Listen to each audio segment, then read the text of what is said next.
अज्ञानतिमिरन्धस्य ज्ञानाञ्जनशलाकया चक्षुरुन्मीलितं येन तस्मै श्रीगुरवे नमः। यस्याप्रसादात् भगवतः प्रसादः यस्याप्रसादान्न गति कुतोऽपि ध्येयं स्तुवांस्तस्य यशस्त्रीसन्धं वन्दे गुरुश्रीचरणारविन्दम्। अजानुलम्बितो भुजो कनकावदातो संकीर्तनैकपितरो कमलायताक्षो विश्वम्भरो द्विजवरो युगधर्मपालो वन्दे जगत्प्रियकरो करुणावतारो।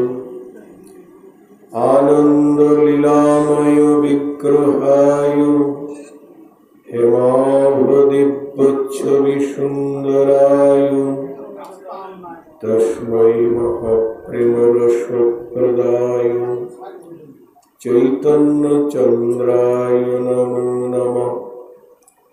नमस्त्रिकालो सत्ताय जगन्नाथसुताय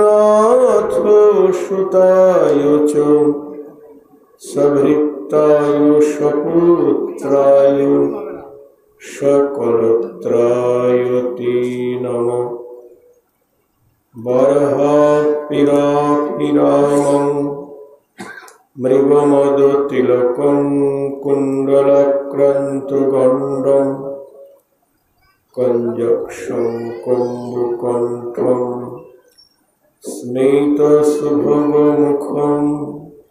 स्वहरिणस्तवीनो श्यामं शान्तं त्रिभङ्गं रविकरवसनभूषितं वैजयन्तं वन्दे वृन्दावनस्थं युवतिशतवृतं ब्रह्मगोपालवीशं।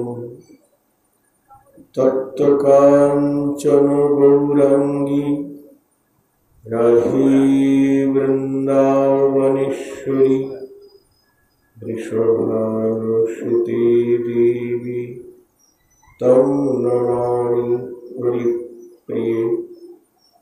वृन्दावै तुलसीदेव्यै प्रियायै केशवस्य च कृष्णभक्तिप्रदे देवी सत्यव्रत्यै नमो नमः।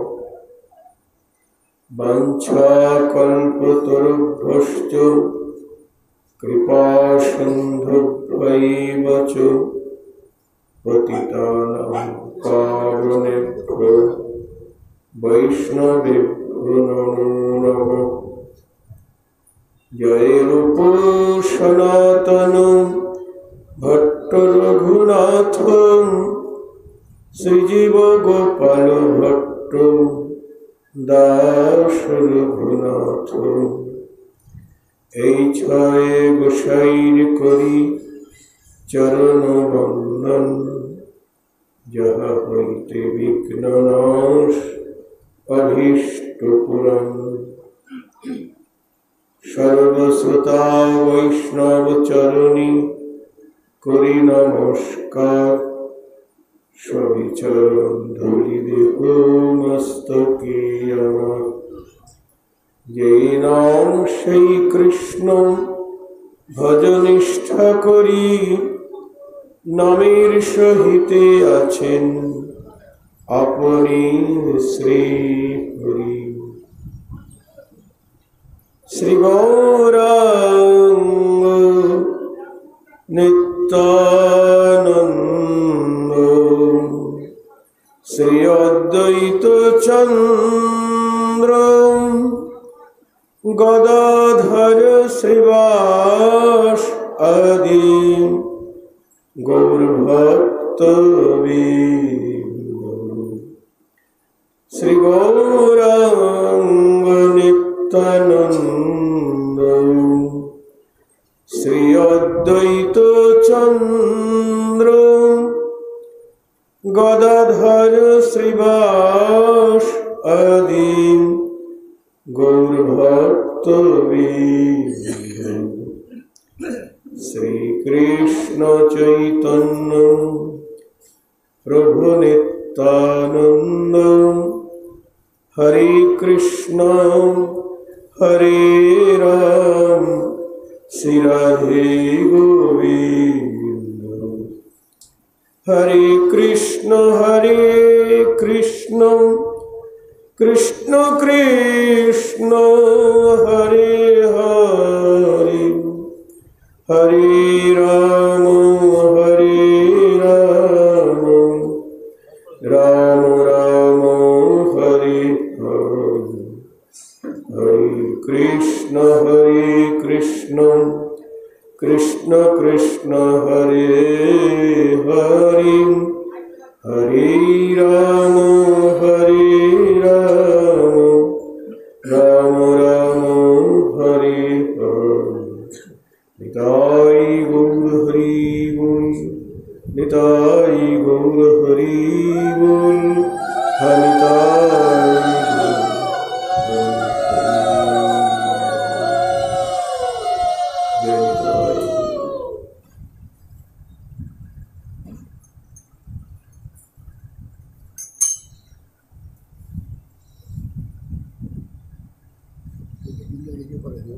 এটা বিন্দুজিকে দিয়ে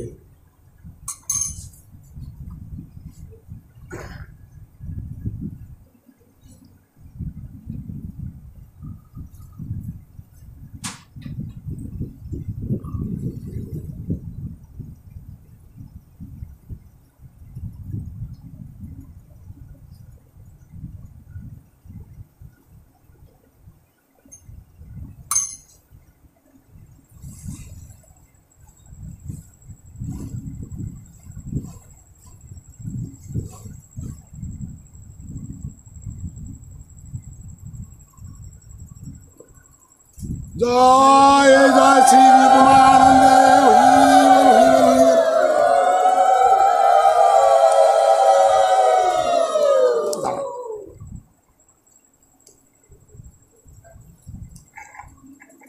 বিপুলানন্দে কাটা কাটা না দিবে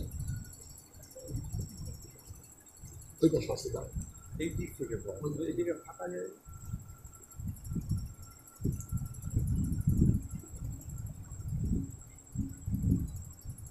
কাপড়টা তুলে দিয়েছে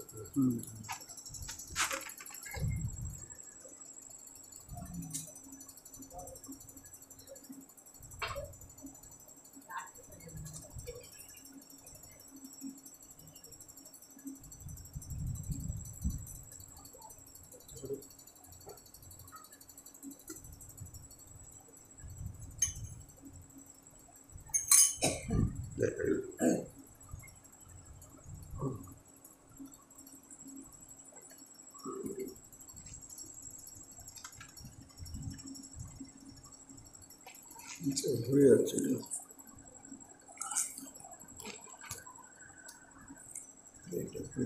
সমল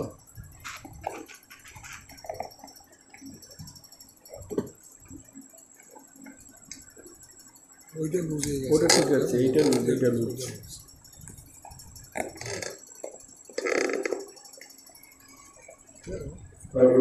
ঠিক আছে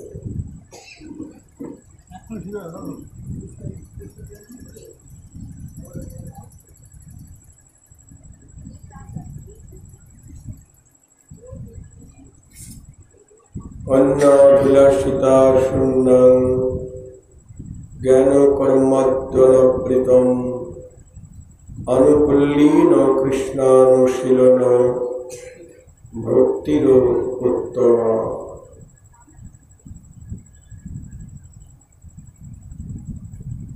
শ্রী ভক্তি রসামৃত সিন্ধু গ্রন্থে শিলরূপ গোস্বামীপাদ উত্তম ভক্তি প্রসঙ্গে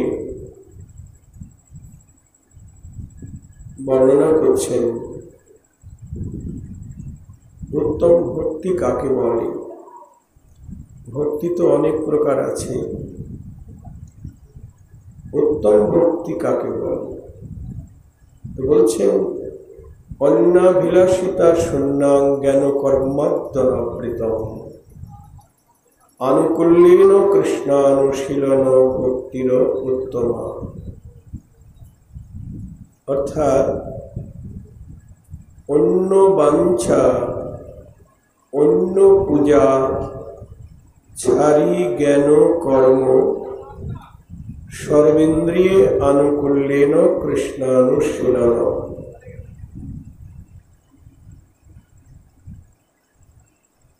নরোত্তম ঠাকুর এই শ্লোকের অনুবাদে তিনি পয়ার ছন্দে বলছেন, ত্রিপদী ছন্দে, অন্য বাঞ্ছা অন্য পূজা ছাড়ি জ্ঞান কর্ম সর্বেন্দ্রিয়ে আনুকূল্য।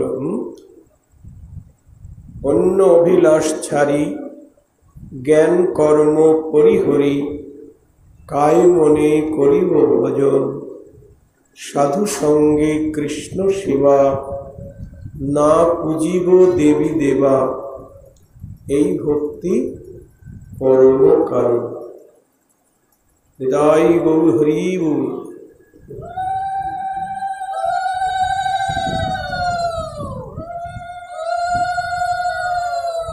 আমাদের তো সময় কম, মানে আমাদের এই মানব জীবনটা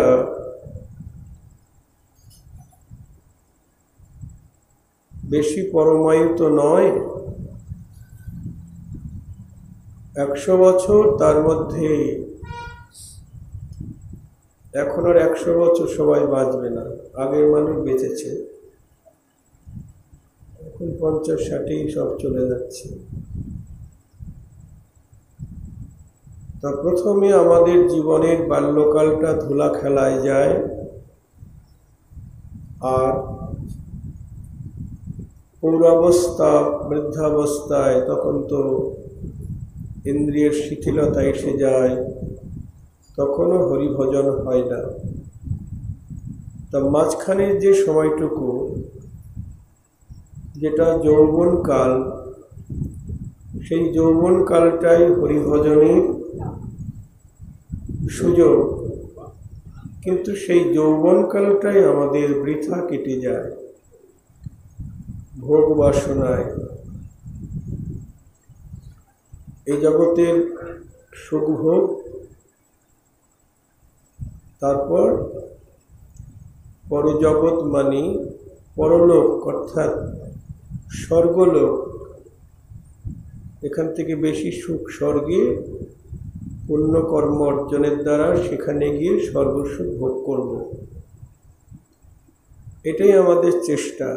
এর জন্য বেদাদিক ক্রিয়া, বেদাচার জনিত যত ধর্মকর্ম আছে সেগুলি পালন করলে পুণ্য লাভ হবে। সেই পুণ্যের ফল হলো স্বর্গ। কিন্তু আমাদের শাস্ত্র বলছেন এটা আমাদের মানব জীবনের উদ্দেশ্য নয়। দুর্লভ মানব জনম সৎসঙ্গে তরহ এ ভব সিন্ধুরে ভজ হরে মন শ্রীনন্দ নন্দন অভয় চরণারবিন্দরে। মানব জন্মটা সার্থক হবে কিসে? যদি এই দেহ মন প্রাণ দিয়ে আমরা গোবিন্দের ভজন করতে পারি। ভজন মানে সেবা, ভজন মানে ভক্তি, ভজন মানে ভালোবাসা। কৃষ্ণই আমাদের ভজনীয়, সেবনীয়, পূজনীয়। কৃষ্ণকেই ভালোবাসতে হবে। এই জগতে আর কেউ আমাদের ভালোবাসার নেই, এসব মায়া। জয় নিতাই। তো সেই কৃষ্ণকে কিভাবে ভজন করতে হবে সেটাও বলে দিচ্ছেন মহাজন। কি? অন্য অভিলাষ ছাড়ি জ্ঞান কর্ম পরিহরি। আমরা ভক্তি করি বটে, কৃষ্ণকে ভক্তি করি, কিন্তু হয়তো দায় ঠিকই না, তা নয়। ঠাকুর মশাই বলছেন কিভাবে ভক্তি করতে হবে। অন্য অভিলাষ ছাড়ি, অন্য যত প্রকার অভিলাষ, অভিলাষ মানে কামনা বা বাসনা, সমস্ত কামনা বাসনা ত্যাগ করি, অন্য অভিলাষ ছাড়ি, জ্ঞান কর্ম পরিহরি, মানে জ্ঞানকাণ্ড কর্মকাণ্ড সকলই বিষের ভাণ্ড। অমৃত বলিয়া যে বা খায়, নানাজনই ভ্রমণ করে, কদর্য ভক্ষণ করে, তার জন্ম অধঃপাতে যায়। তাই বল হরি বল। কিন্তু জগতের অধিকাংশ মানুষ তারা এই কর্মকাণ্ড বা জ্ঞানকাণ্ড নিয়ে মেতে আছেন। কর্মকাণ্ড হলো বেদাচারজনিত যত ধর্মকর্ম, এটা কর্মকাণ্ড। আর জ্ঞানকাণ্ড মানে যারা নিরাকার ব্রহ্মের উপাসনা করছেন, নিরাকার নির্বিশেষ ব্রহ্মজ্ঞান উপার্জন করছেন।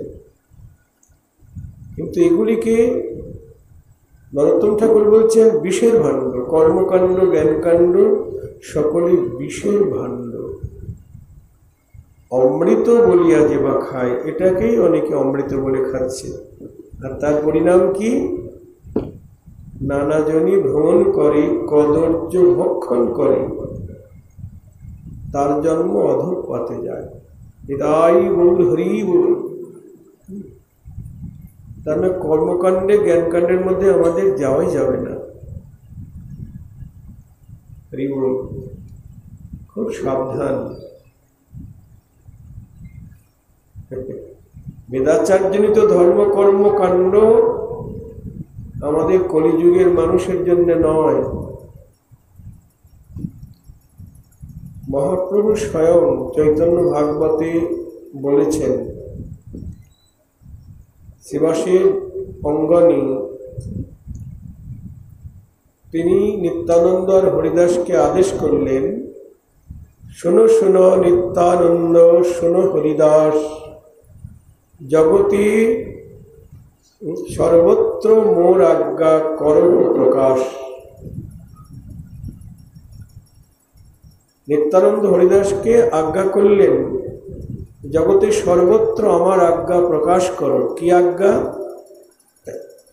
জগতের দ্বারে গিয়ে করো এই ভিক্ষা, ভজ কৃষ্ণ, কহ কৃষ্ণ, লহ কৃষ্ণ শিক্ষা। জগজীবের দ্বারে গিয়ে এই ভিক্ষা চাইবে কি? ভজ কৃষ্ণ, কৃষ্ণকেই ভজন করো, ভক্তি করো। কহ কৃষ্ণ, বদল যদি কিছু বলতে হয় কৃষ্ণ বলো। আর যদি কিছু বিষয়ে শিক্ষা গ্রহণ করতে হয় সেটা কৃষ্ণ বিষয়ে। লহ কৃষ্ণ শিক্ষা। কৃষ্ণকে জানলেই সব জানা হয়ে যাবে। আর কৃষ্ণকে না জানলে, মহাজন বলছেন, হরি না জানিয়া লাখো জানো যদি, সে জানা কেবল ইচ্ছাই। কবি নয়নানন্দ বলছেন, প্রেমানন্দ ঠাকুর বলছেন যে হরি না জানিয়া লাখো জানো যদি, সে জানা কেবল ইচ্ছাই। আর কৃষ্ণকে জানলে সব জানা হয়ে যাবে। খুব মূল্যবান কথা।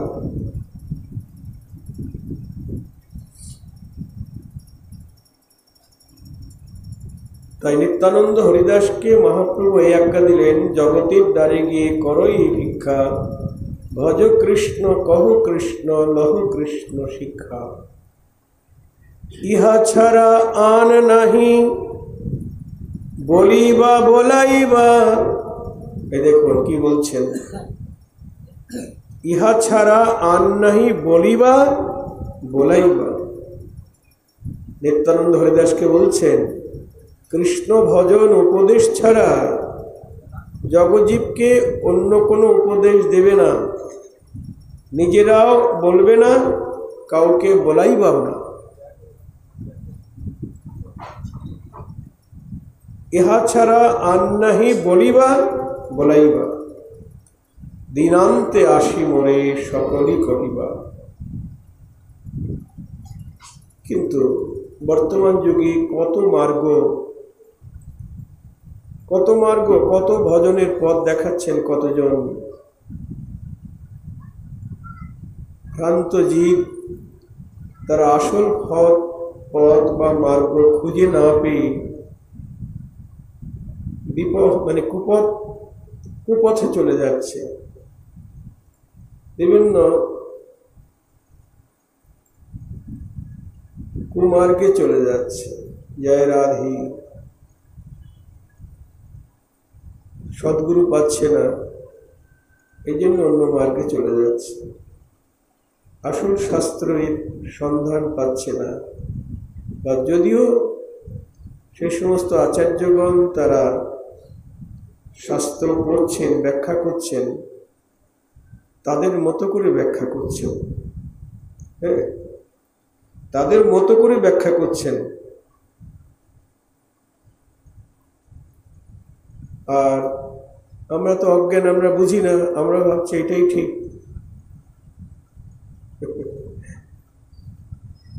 কিন্তু নরোত্তম ঠাকুর বলছেন, সাধু শাস্ত্র গুরু বাক্য তিনেতে করি ঐক্য, সতত ভাসিব প্রেম মাঝি, কর্মী জ্ঞানী ভক্তিহীন, ইহারে করিয়া ভিন, নরোত্তম এই তত্ত্ব কাজে।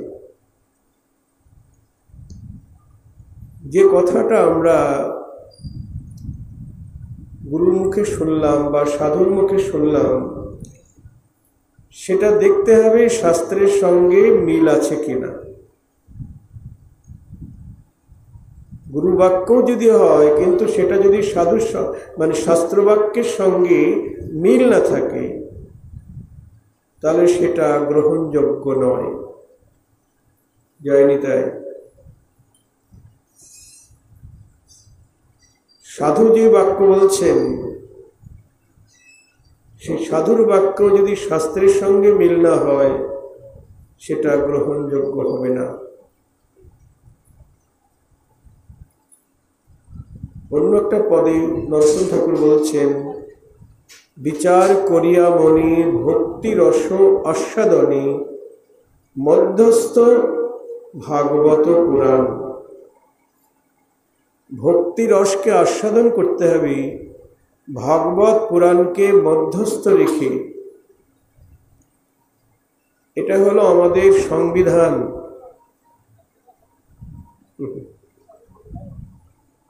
যেমন আমাদের ভারতবর্ষ একটা সংবিধানের উপরে চলছে, সংবিধানের বাইরে যদি কেউ চলে, তাহলে তাকে শাস্তি ভোগ করতে হবে। সংবিধানে বলা আছে রাস্তার বাঁ দিক দিয়ে চলতে হবে, কিন্তু আমি যদি সেটা না মেনে ডান দিক দিয়ে চলি, তাহলে কি হবে? অ্যাক্সিডেন্ট হয়ে যাবে, দুর্ঘটনা ঘটবে। তা তেমনি মধ্যস্থ ভাগবত পুরাণ,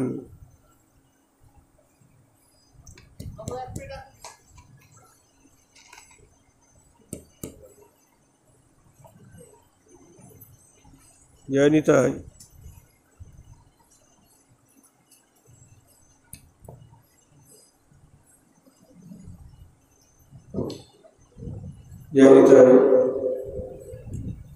মধ্যস্থ ভাগবত পুরাণ,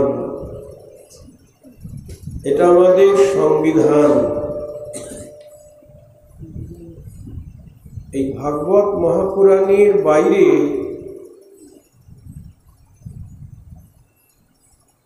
গেলে সেখানে সাধ্যবস্তু লাভ হবে না।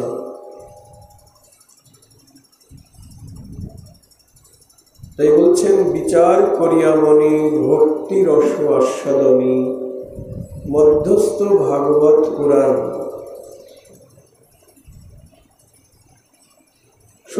ভক্তি, ভক্তির মধ্যেও স্তর আছে।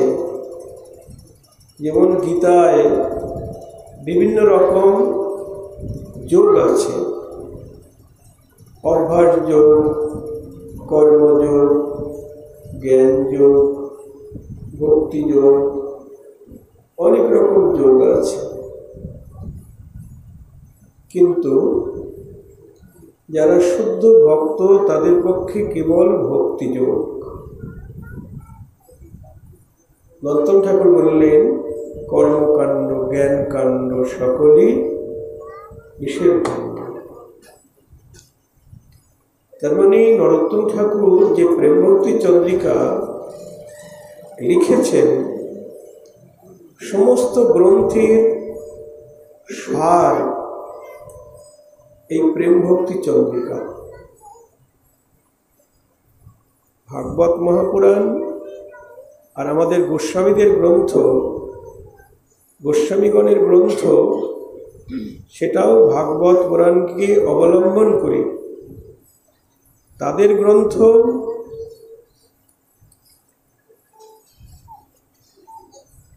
সার। কিন্তু নরোত্তম ঠাকুর গোস্বামীদের গ্রন্থ তো সংস্কৃতে লেখা, সবাই আমরা বুঝব না।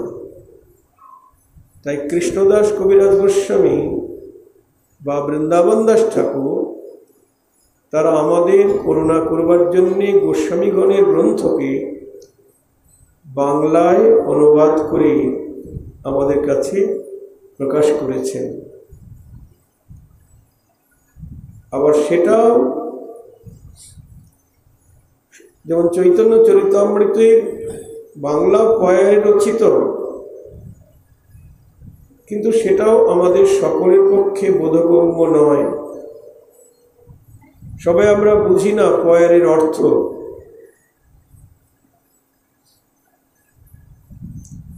বাংলা পয়ার ছন্দে হলেও, ত্রিপদী ছন্দে হলেও সেটা অনুভব হবে না। কারণ যাদের সদ্গুরুর চরণ আশ্রয় হয়নি, মহৎ কৃপা বিনে কোনো কর্মে ভক্তি নয়। কৃষ্ণ ভক্তি দূরে রহু, সংসার না যায় ক্ষয়। সংসার বন্ধন ক্ষয় না হলে ভক্তি লাভ হবে না।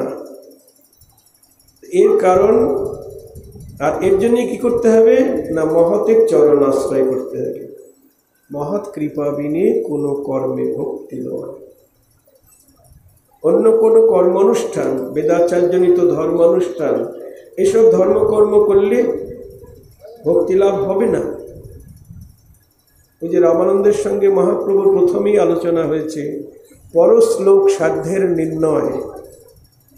রামানন্দ বলো, জীবের সাধ্য বস্তু কি? সাধ্য মানে যা সাধন করে পাওয়া যায়, তাই সাধ্য। তো জীবের সাধ্য বস্তু কি? আমরা তো জীবনে অনেকেই অনেক কিছু জীবনের সাধ্য বলে মনে করছি। একটা বাচ্চাকে জিজ্ঞেস করা হলো, তুমি কি করো? লেখাপড়া। লেখাপড়া করে কি করবে? অনেক বড় হব, চাকরি করব, টাকা পয়সা রোজগার করব, বাড়ি গাড়ি করব। কেন করবে? না, সুখে থাকব, আনন্দে থাকব। এই দেখো, লক্ষ্য বস্তু পাওয়া গেল। সবারই লক্ষ্য কিন্তু একটাই, যে আমরা সুখে থাকব বা আনন্দে থাকব। কিন্তু যেখানে আমরা সুখ চাইছি বা খুঁজছি, সেখানে সুখ নাই। সে বাড়ি গাড়ি বলুন, টাকা পয়সা বলুন, এতে সুখ নাই। নরোত্তম ঠাকুর বলছেন, বিষয় গরলময়। বিষয় মানে গরল, তাকে মানো সুখ চয়, সে না সুখ দুঃখ করি জানো। জয় রাধে। আমরা বিষয়কেই ভাবছি এতেই সুখ আছে। ভজনের বাড়িতে ছিলাম, আমাকে এসির মধ্যে রেখেছিল, মানে খুব সুখ হচ্ছিল। তারপরে যখন এসির থেকে বাইরে এলাম, এমনভাবে আক্রমণ করলো আমাকে। এখন আবার ফ্যানের হাওয়া দিয়েছে, একটু ভালো লাগছে। আমাদের দেহটা সুখ চায়, কিন্তু ঠাকুর মশাই বলছেন বিষয় গরলময়, তাকে মানুষ সুখ চায়, সে না সুখ দুঃখ করি জানো। বিষয় থেকে, বাড়ি গাড়ি থেকে, ছেলে মেয়ের কাছ থেকে, স্বামী স্ত্রীর কাছ থেকে আমরা যে সুখ পাচ্ছি মিনিস্টারি ব্যারিস্টারি থেকে, এটাকে দুঃখ বলে মনে করো।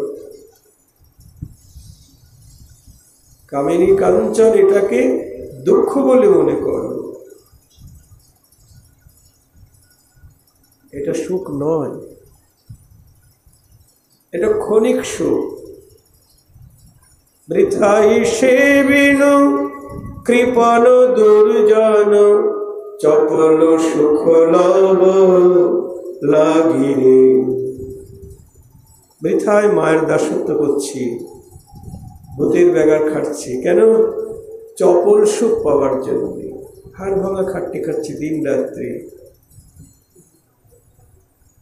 আত্মীয় স্বজনের তুষ্টির জন্য। আমার ছেলে যদি একজন বড় চাকরিজীবী হয়, ডাক্তার হয়, এ হয় সে হয়, তাহলে সেও সুখে থাকবে, আমিও আনন্দে থাকবো, তাই না?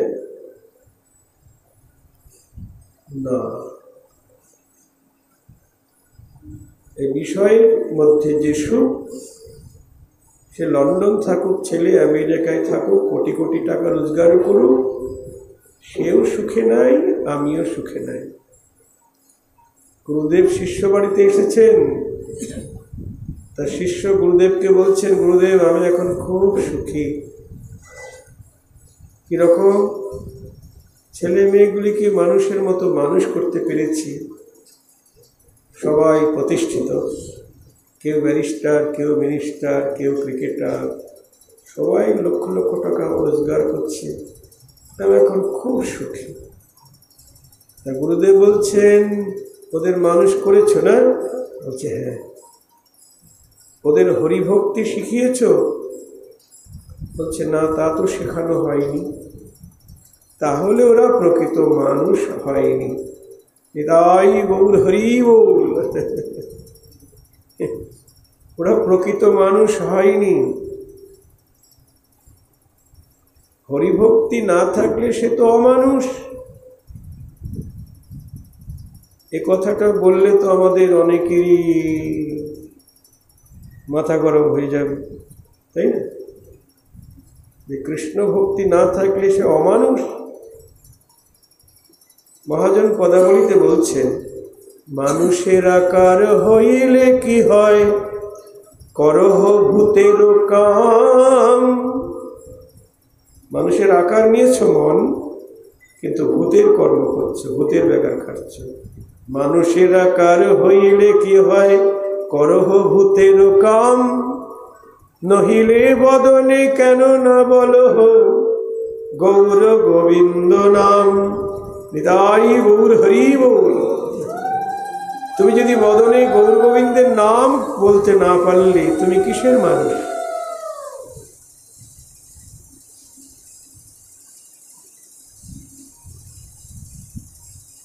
বৃন্দাবনে পশু পাখি তারাও কৃষ্ণ নাম গাইছেন, সুখসারী রাধা গোবিন্দকে জাগাচ্ছেন, তাই না? সারি সুখ দুহুজনে উঠিয়া বিহানি, রাই কানু জাগাইতে করে অনুমান। রাই জাগো হরি, সারি সুখ বহরি। কত নিদ্রা যাও হে কালো, মানিকের কোলে। কি সুন্দর লাগছে বলুন তো। পাখিরা তারা রাধাকৃষ্ণের লীলা গান গাইছে, তাদের লীলা দর্শন করছে। এই যে সুখ সারির দ্বন্দ্ব আছে না, সুখ বলে আমার কৃষ্ণ মদন মোহন, সারি বলে আমার রাধা বাণী যতক্ষণ, সুখ বলে আমার কৃষ্ণ গিরি ধরেছিল, সারি বলে আমার রাধা শক্তি সঞ্চারিল, নইলে পারবে কেন।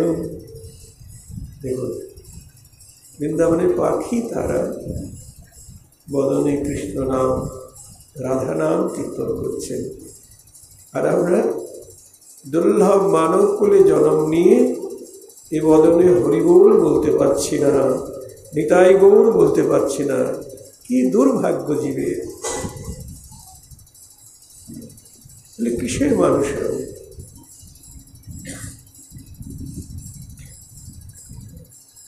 মানুষের আকার হইলে কি হয়, করহ ভূতের কাম, নহিলে বদনী কেন না বলহ গৌর গোবিন্দ নাম। তবেই মানব জন্ম সার্থক হবে, যদি এই দেহ মন প্রাণ দিয়ে আমার গৌর গোবিন্দের সেবা হয়। যদি এই দেহেন্দ্রিয় গৌর গোবিন্দের সেবায় লাগে, তবেই জন্ম ধন্য হবে, তবেই মানব জন্ম সার্থক হবে। দুর্লভ মানব জন্ম সৎসঙ্গে, তরহ এ ভব সিন্ধুরে। ঠিক আছে? তাই মহাজন বলছেন যে বিষয় গরলময়, তাকে মানো সুখ চয়, সে না সুখ দুঃখ করি জানো, গোবিন্দ বিষয় রস, সঙ্গ কর তার দাস, প্রেম ভক্তি সত্য করি মানো। বলছেন গোবিন্দ বিষয় রস, ওই রসে ডুবো, ওটাকেই সত্য বলে মনে করো। প্রেম গোবিন্দ বিষয় রস, সঙ্গ করো তার দাস, অর্থাৎ গোবিন্দ ভক্তির সঙ্গ করো। যে গোবিন্দ রসে ডুবে আছে, সবসময় দেহ মন প্রাণ দিয়ে আমার গৌর গোবিন্দের সেবা করছেন, তার দাসীর সঙ্গ করো, অন্য সঙ্গ করো না। যার মুখে ভাই হরি কথা নাই, তার কাছে তুমি যেও না। মনকে বলছে, মনকে ভাই বলছে, ও মা মনা ভাই, যার মুখে ভাই হরি কথা নাই, তার কাছে তুমি যেও না। যার মুখ দেখি ভুলে যাবে হরি, তার মুখ পানে চেয়েও না। যার মুখে ভাই হরি কথা নাই, তার কাছে তুমি যেও না। কদিন রহিবে এ ভব মাঝে আর, অবিলম্বে করু যাহা করিবার। তুমি কি বলতে পারো কয়দিন আর থাকবে এই জগতে? আমরা কেউ জানি না। কদিন রহিবে এ ভব মাঝে আর, অবিলম্বে করো যাহা করিবার।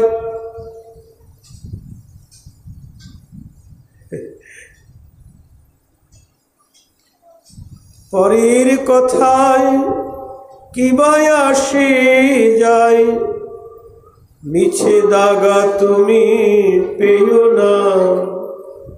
যার মুখে ভাই হরি কথা নাই, তার কাছে তুমি যেও না। অন্য তোমাকে অনেক কথা বলবে, আরে এই বয়সে গলায় মালা নিয়েছিস, তুলসীর মালা, তিলক কেটেছিস, ওটা তো বুড়া কালে করে লোকে, এখন ভোগ করতে হবে, এটা খেতে হবে, ওটা খেতে হবে, বলবে আপনাকে।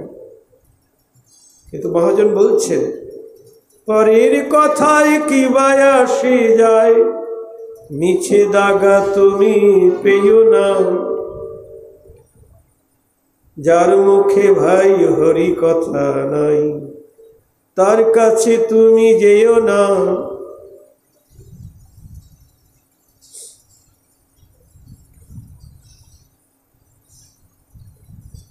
কে কবে তোমাকে কি কথা বলিবে, সে কথা ভাবিলে আর কি চলিবে।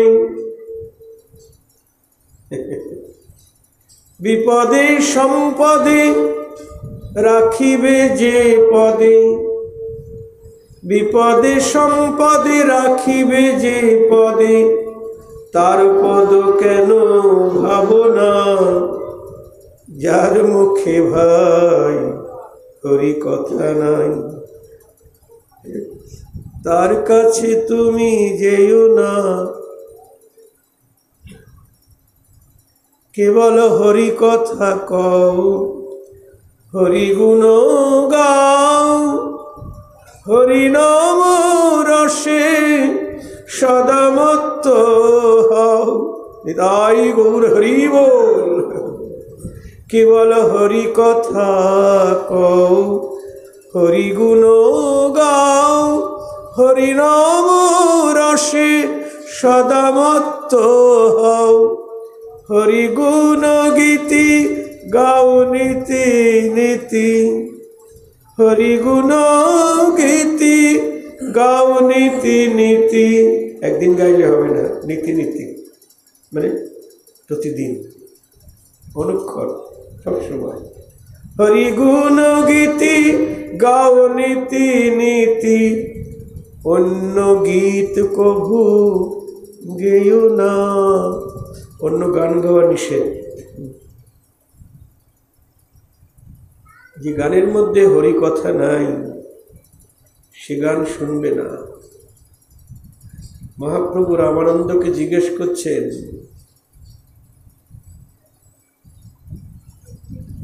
সব গান ছেড়ে জীবের কোন গান শোনা কর্তব্য?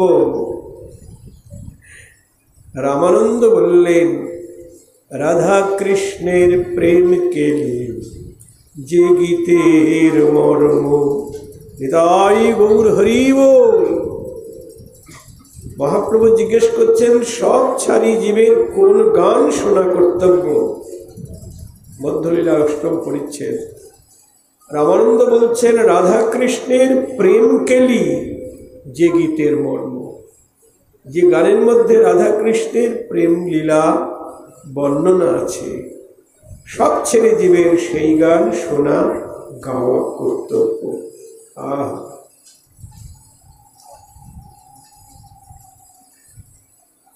হরি গুণ গীতি গাও নীতি নীতি, অন্য গীত কভু গেও না।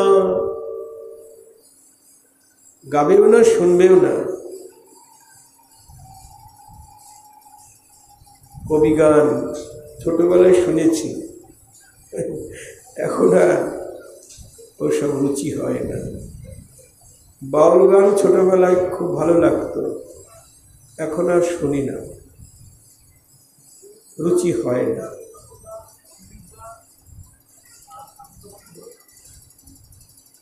বাউলের মধ্যে সব যে খারাপ তা নয়। ওই যে গানটা শুনি, ছেড়ে দিলে সোনার গৌর আর তো পাবো না, হৃদ মাঝারে রাখবো ছেড়ে দেব না। এই পয়েগুলি ভালোই লাগে, তবে সব বাউল গান শোনা উচিত নয়।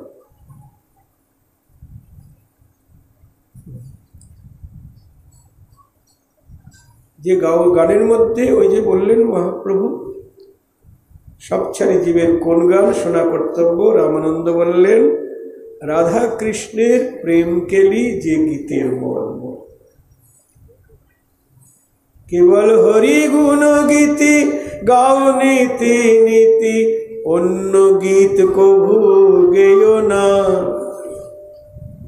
যার মুখে ভাই হরি কথা নাই, তার কাছে তুমি যেও না।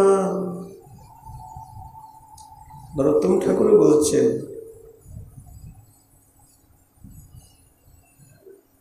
অসৎসঙ্গ করো ত্যাগ, ছাড়ো অন্য গীত রাগ, জ্ঞান কর্ম পরিহরে দূরে, করহ ভকত সঙ্গ, প্রেম কথা রস রঙ্গ, লীলা কথা ব্রজ রস করি। নিতাই গৌর হরি বল। বলছে অসৎসঙ্গ করো ত্যাগ, ছাড়ো অন্য গীত রাগ, অন্য গান রাগ সব বাদ দাও, আর জ্ঞান কর্ম কর্মকাণ্ড জ্ঞানকাণ্ড সব পরিহরি দূরে রাখো, সব থেকে দূরে থাকো। করহ ভকত সঙ্গ। কোন ভক্ত সঙ্গ? তিননাথের মেলা যাবে না, ওটা প্রকৃত সাধু সঙ্গ বলা যায় না। গাঁজা খায় খায় আর গান করে না। এখানে বলছেন অন্যান্য সৎসঙ্গ বলে অনেক সঙ্গ আছে, কিন্তু সেখানে হয়তো দেখা যায় আমার নিতাই গৌরকে ভালোবাসে না, ওটাও আমরা করব না। যত বড় সৎসঙ্গ সাধু সঙ্গই হোক না কেন, যারা আমার নিতাই গৌরকে মানে না, রাধা কৃষ্ণের যুগল আরাধনা যেখানে নাই, এমনকি একনিষ্ঠ ভজনে যারা কৃষ্ণের বিধিমার্গে ভজন করে, ঈশ্বর জ্ঞানে ভজন করে, তাদের সঙ্গ থেকেও দূরে থাকা উচিত। যারা রাগমার্গে ভজন করবে, জয় রাধে, খুব মূল্যবান কথা। যারা ব্রজের রাগানুগা মার্গে ভজন করবে, তাদের বিধি মার্গের ভক্তদের সঙ্গ থেকে দূরে থাকতে হবে। বৃন্দাবনের সিদ্ধ কৃষ্ণদাস বাবা, রণবাড়ির কৃষ্ণদাস বাবা, তিনি একসময় ইচ্ছা করলেন, চারধাম করা হয় না, একটু দ্বারকায় গেলে ভালো হতো। তা ভক্তদের কাছে বললেন, ভক্তরা বললেন ভালোই হবে বাবা, চলুন। আগামী করলো রওনা করবেন। রাত্রিবেলায় রাধারানী স্বপ্নে বলছেন, কৃষ্ণদাস তুই দ্বারকায় যাবি না।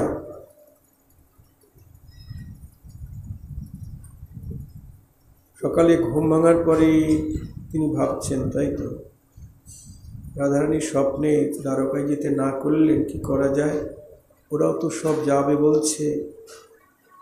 তখন বাবাজি মহারাজ ভাবলেন, স্বপ্নে তো অনেক কিছুই দেখা যায়, তার স্বপ্নকে স্বপ্ন মনে করি উনি ভক্তদের নিয়ে দ্বারকায় চলে গেলেন। জয় রাধে। দ্বারকায় গিয়ে ওখানে তপ্ত মুদ্রা সাপ নিলেন। তপ্ত মুদ্রা, মুদ্রা মানে তো টাকা।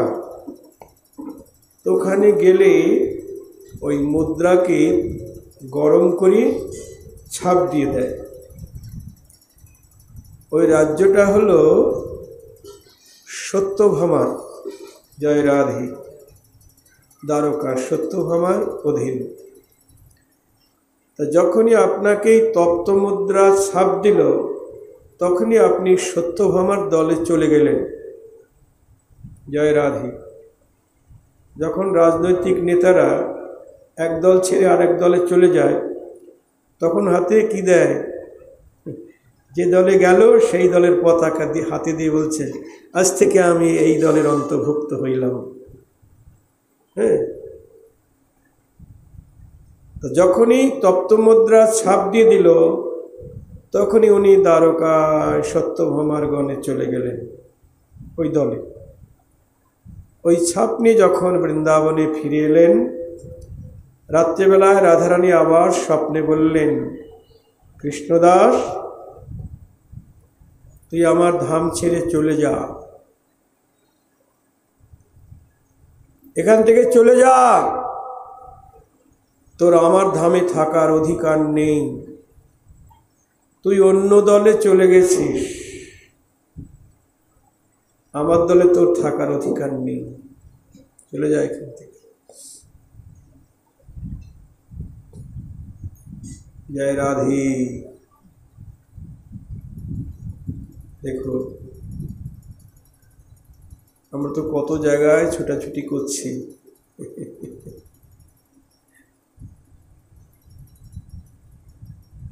কিন্তু একনিষ্ঠ ভক্তে রাধারানীর চরণে কত কাঁদলেন সেই সিদ্ধ বাবা, তুমি আমায় চরণ ছাড়া করো না রাধে, আমি তোমার চরণের দাসী, আমার অপরাধ ক্ষমা করে দাও, তোমায় আমার চরণ ছাড়া করো না। কোনো কথা নয়, চলে যায় এখান থেকে। অন্যান্য বাবাজি মহারাজের কাছে বিধান চাইলেন, আমি কি করবো এখন? বলছে আমরা কিছু করতে পারবো না, যার ধাম সে যদি না রাখে, সুপ্রিম কোর্টের রায় হয়ে গেছে, আমরা কি বলবো? তখন সেই কৃষ্ণদাস বাবা তিনি রাধারানীর বিরহ আগুনে দগ্ধ হয়ে গেলেন। রাধারানীর বিরহ আগুন তার মানে রাধারানীর বিরহ রূপ আগুন তার অঙ্গে লেগে গেল। বিরহ তাপ, এ জগতে সব জ্বালা তাপ সহ্য করা যায়, কিন্তু বিরহ তাপ সহ্য করা বড় কঠিন। কৃষ্ণ বিরহ নল। আমরা মাথুরে এক জায়গা পাই, কৃষ্ণ মথুরায় চলে গেছে, রাধারানী কাঁদছেন, উদ্ধব এসেছেন ব্রজবাসীদের সান্ত্বনা দিতে। সান্ত্বনার ভাষা তো খুঁজে পেল না, শেষে গোপীদের পিছনে পিছনে বনে প্রবেশ করলেন।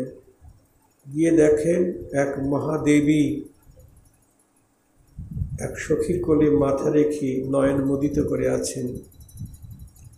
ভাবলেন এই বুঝি সেই মহাদেবী যার জন্য আমার সখা ঘুমের ঘুরেও রাধে রাধে বলে কেঁদে ওঠে। এই বুঝি সেই মহাদেবী, যা একটিবার তার চরণে প্রণাম করি। মনে মনে এই ভাবছেন আর এগিয়ে যাচ্ছেন। রাধারানী নয়ন মুদিত করেই দেখতে পাচ্ছেন ভাবনার নয়নে কে? ভ্রমর, এদিকে আসিস না, কপটের সখা, কপটের মিত্র,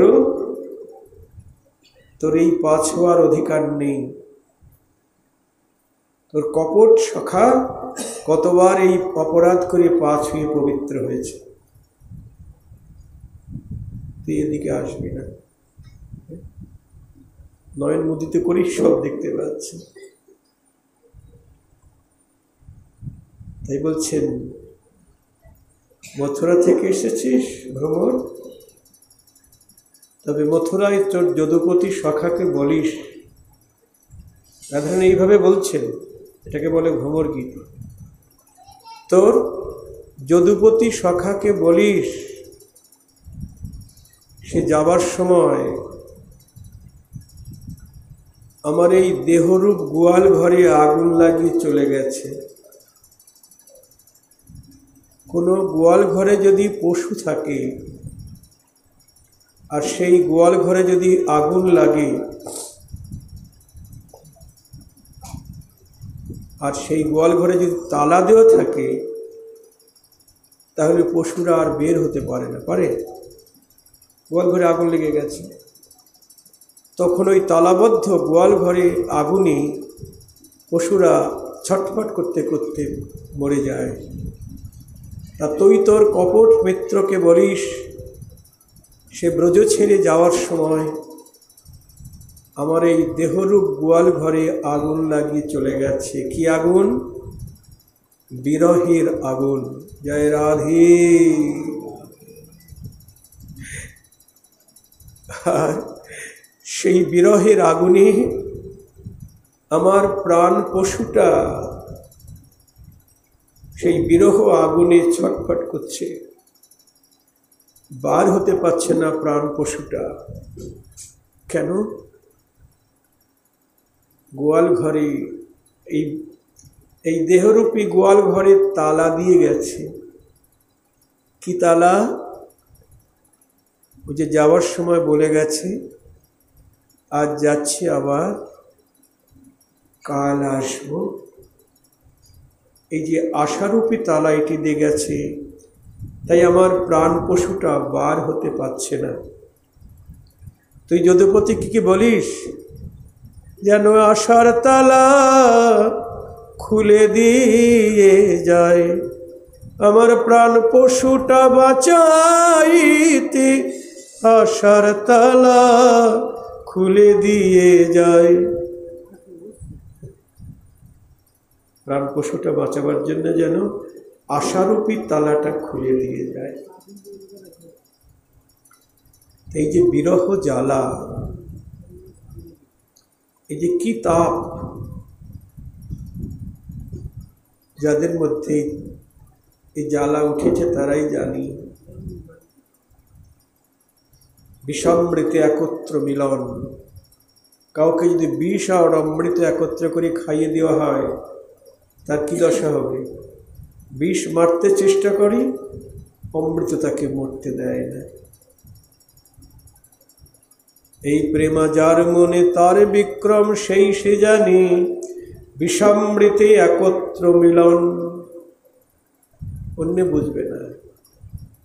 তাই সেই সিদ্ধ বাবা রাধারানীর শুধু হা রাধে হা রাধে কৃপা করো করুণাময়ী, তুমি ছাড়া আমার কেউ নাই, তুমি যদি আমায় গ্রহণ না করো, আমায় ত্যাগ করো, তাহলে এই জীবন আর রাখবো না। এই বলতে বলতে রাধার বিরহরূপ আগুনে তার দেহে আগুন ধরে গেল। সেই বিরহ আগুনেই তিনি দগ্ধ হয়ে প্রাণ ত্যাগ করলেন। নিতাই গৌর হরি বল।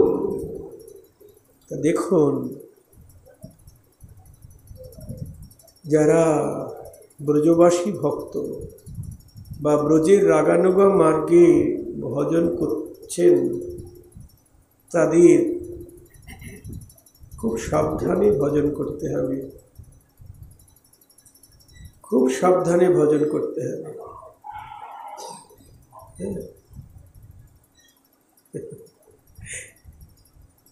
প্রথমেই আমরা যে শ্লোকটি নিয়ে আরম্ভ করেছিলাম, অন্য বিলাস ছাড়ি জ্ঞান কর্ম পরিহরি, কায় মনে করিব ভজন, সাধু সঙ্গে কৃষ্ণ সেবা, না পুজিব দেবী দেবা। অন্য দেবতার পূজা আরাধনাও করা যাবে না, তাহলে ভজন পথে বিঘ্ন ঘটবে। যোগী ন্যাসী কর্মী জ্ঞানী, অন্য দেব পূজক ধ্যানী, ইহলোক দূরে পরিহরি। জয় রাধে।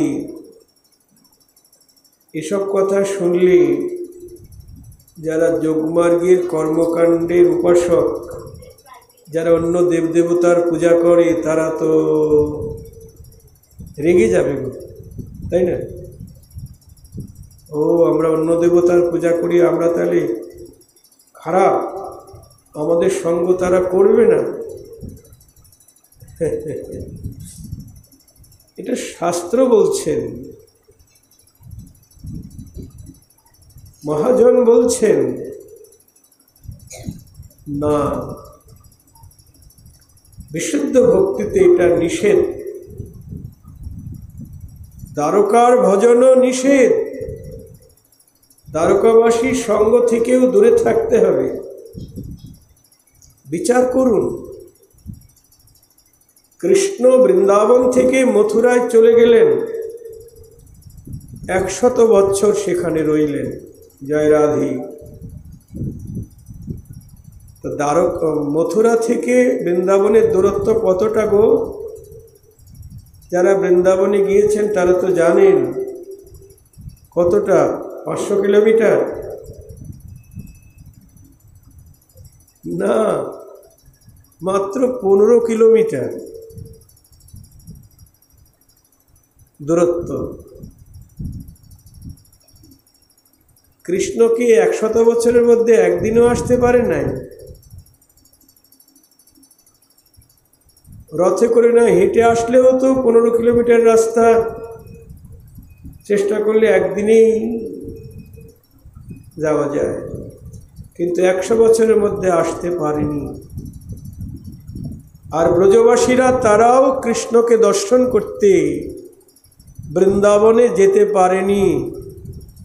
কেন গো? এত কম রাস্তা, যেতে পারলেন না কেন?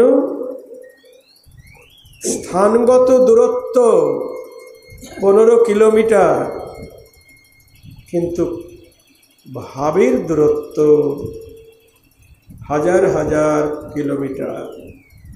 নিতাই গৌর হরি বল। ভাবের দূরত্ব।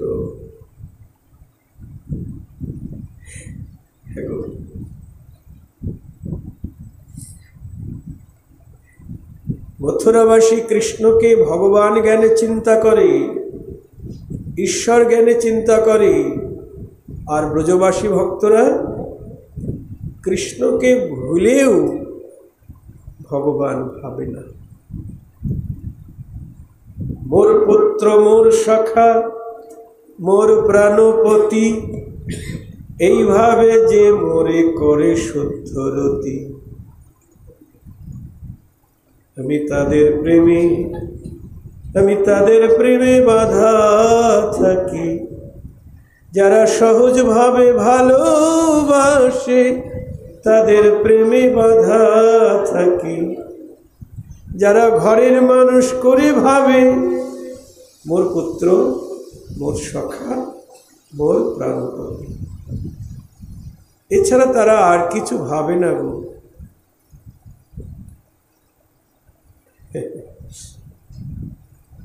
মথুরার মাতা পিতা বসুদেব দেবকী কৃষ্ণ বলরামের প্রণাম নিতে ভয় পায়। ভগবান তার প্রণাম নিলে আমাদের পাপ হবে।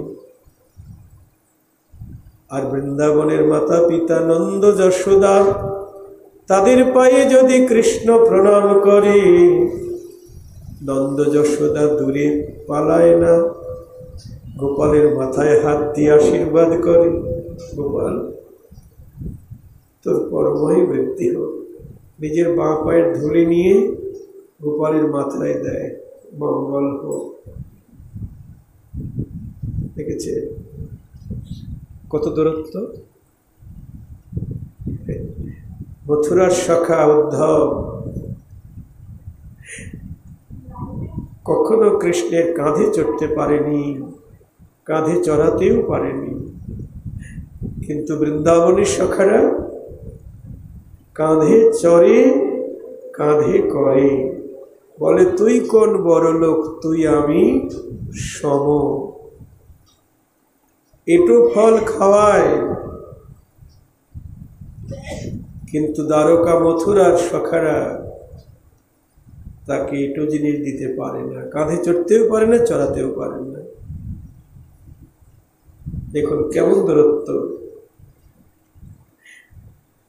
দ্বারকা মথুরার মহিষীরা তাদের মধুর প্রেম বটে, কিন্তু সে মধুর প্রেম ঐশ্বর্য জ্ঞান মিশ্রিত, ভগবান জ্ঞান মিশ্রিত।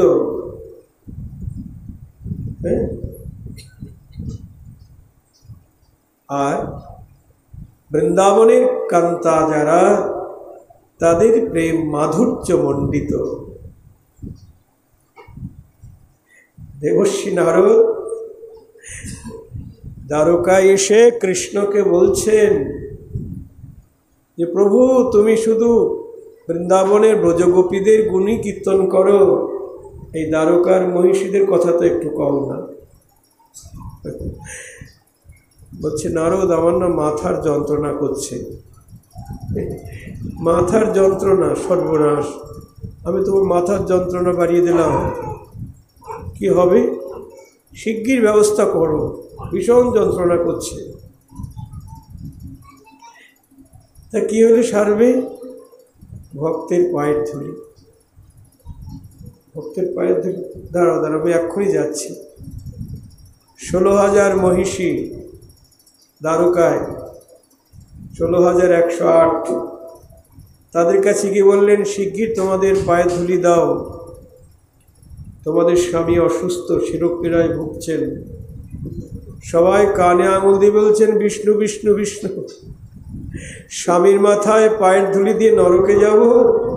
অমন কথা বলো না দেবর্ষি, অমন কথা বলো না। কেউ দিল না। ফিরে এলেন দেবর্ষি নারদ, দিতে পারলেন না পায়ের ধুলি।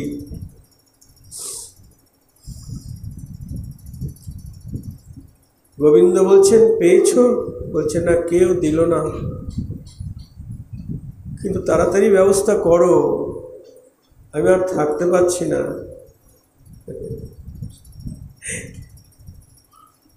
তা প্রভু তুমি বলো কোথায় গেলে পেতে পারি? গোবিন্দ বলছে, তুমি একবার বৃন্দাবনে যাও ব্রজগোপীর কাছে, তারা হয়তো দিলে দিতে পারে, দেখার চেষ্টা করি। গোবিন্দ তো জানে কোন ভক্ত কি করতে পারে। তা যখন দেবর্ষি নারদ বৃন্দাবনে এলেন, গোপীর কাছে সব বৃত্তান্ত বললেন, রাধারানীকে জানালেন। রাধারানী বলছেন, কি অশুভ সংবাদ দিলে দেবর্ষি, আমাদের প্রাণবল্লভ শিরোপীড়ায় ভুগছেন, বলো আমরা তার জন্য কি করতে পারি? বলছে, তোমাদের পায়ের ধুলি পেলে সারবে। হ্যাঁ, তাই দেবে পায়ের ধুলি? দেব, নিশ্চয়ই দেব। আমাদের প্রাণবল্লভ অসুস্থ, যদি আমাদের পায়ের ধুলি পেলে সারে, নিশ্চয়ই দেব। ওরে তোরা কে কোথায় আছিস সখীগণ, শিগগির পায়ের ধুলা দিই, প্রাণবল্লভের শিরোপীড়া। সবাই পায়ের ধুলি ঝেড়ে দিচ্ছেন। দেবর্ষি নারদ অবাক বিস্ময়ে চেয়ে আছেন আর বলছেন, গোপী তোমাদের ভয় করছে না? বলছে, কিসের ভয়? তোমরা গোবিন্দের মাথায় নিজেদের পায়ের ধুলে দিচ্ছ, তোমাদের নরকের ভয় নেই, পাপের ভয় নেই? গোপী বলছেন, পাপ পুণ্য এসব তো আমরা কিছু জানি না, আমরা জানি কেবল গোবিন্দের সুখ। গোবিন্দের সুখের জন্যে নরক কেন? তার চাইতেও যদি কোনো নিকৃষ্ট স্থান থাকে আমরা যেতে রাজি। আমাদের প্রাণ গোবিন্দ সুখে থাকুক, বলি নরকে যাই তাতে দুঃখ নাই। আমাদের প্রাণ গোবিন্দ সুখে থাকুক, নরকে যাই তাতে দুঃখ নাই। আমরা গোবিন্দ সুখে সদাই সুখী, নরকে যাই তাতে দুঃখ নাই। প্রাণ গোবিন্দ সুখে থাকুক। কি প্রেম, কি ভালোবাসা!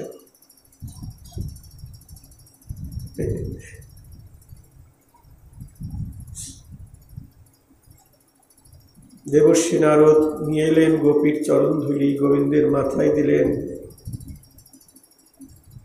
বলছে, সেরেছে? হ্যাঁ, সেরে গেছে। আসলে তো মাথার যন্ত্রণা না, ওটা ছলনা করেছে। গোপীর প্রেম, গোপীর প্রেমের মহিমাকে জগতের বুকে জানাবার জন্য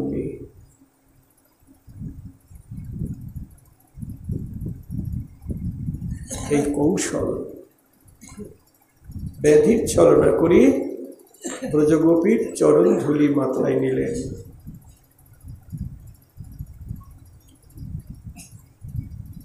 তাই ব্রজবাসীরা কেউ কৃষ্ণকে ভগবান বলে মনে করে না। তারা সবসময় নিজজন মনে ভাবে, আর কৃষ্ণ তাদের কাছে নিজেকে ভগবান বলে ভাবে না।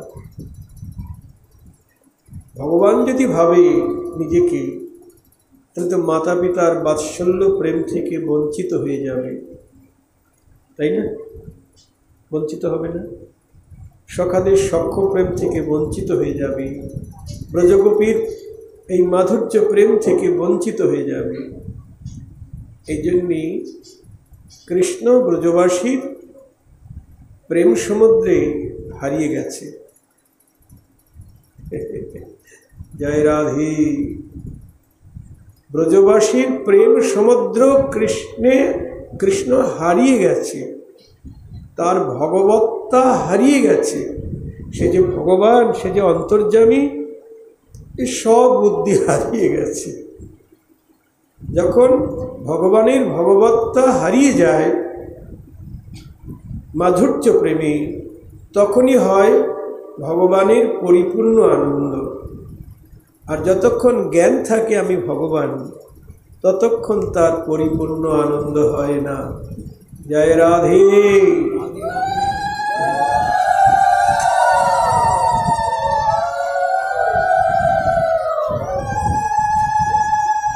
যেমন রাষ্ট্রপতি, প্রধানমন্ত্রী যতক্ষণ তার কর্মক্ষেত্রে থাকে, রাজভবনে বা রাষ্ট্রপতি ভবনে থাকে, তখন সবাই তাকে স্যালুট দেয়, সম্মান করে। কিন্তু অতি রাষ্ট্রপতির বেশি সুখ হয় না। সারা বিশ্বে ঘুরে বেড়ায়, সবাই তাকে সম্মান করে। ওতে রাষ্ট্রপতি, প্রধানমন্ত্রীর বেশি সুখ হয় না। কখন বেশি সুখ হয়? যখন সে নিজের বাড়ি যায়, আপনজনের কাছে, ছেলের কাছে, মেয়ের কাছে, স্বামীর কাছে, স্ত্রীর কাছে, বন্ধুর কাছে, তখন তারা কিন্তু তাকে রাষ্ট্রপতি বলে সম্মান দেয় না, দেয়। বরং রাষ্ট্রপতি বাবা মার চরণে গিয়ে প্রণাম করে। আমাদের প্রধানমন্ত্রী মোদি দেখাচ্ছে তার বৃদ্ধ মাকে প্রণাম করছে, মা তাকে আশীর্বাদ করছে, আবার তাকে খাওয়াচ্ছে চামচ দিয়ে, ছেলেকে আদর করছেন, খাওয়াচ্ছেন। বলুন ওইখানে তিনি প্রধানমন্ত্রী না, উনি মায়ের সন্তান। ওখানে আর কিছু নিজেকে ভাবছে না। তেমনি তার পত্নীর কাছেও তিনি প্রধানমন্ত্রী নন। তেমনি ভগবান শ্রীকৃষ্ণ, তিনি জগতের সবার কাছে ভগবান হলেও, পরমেশ্বর, পরমাত্মা, পরমব্রহ্ম হলেও, ব্রজবাসীর কাছে তিনি ভগবান নন, পরমেশ্বর, পরমাত্মা নন। তিনি তাদের নিজজন, কারো পুত্র, কারো সখা, কারো প্রাণপতি। মাধুর্য লীলা রস আস্বাদন করছেন। এখানেই গোবিন্দের পরম আনন্দ। তা আমরা যদি গোবিন্দকে আনন্দ দিতে চাই, সুখ দিতে চাই, কি গো বলুন মায়েরা, কৃষ্ণকে আমরা কে কে সুখ দিতে চাই? হাত তুলুন। জয় রাধে। সবাই তো তাকে সুখ দিতে চায়, তাই তো? আচ্ছা, সুখ দিতে গেলে কিন্তু কৃষ্ণকে ভগবান চিন্তা করা যাবে না।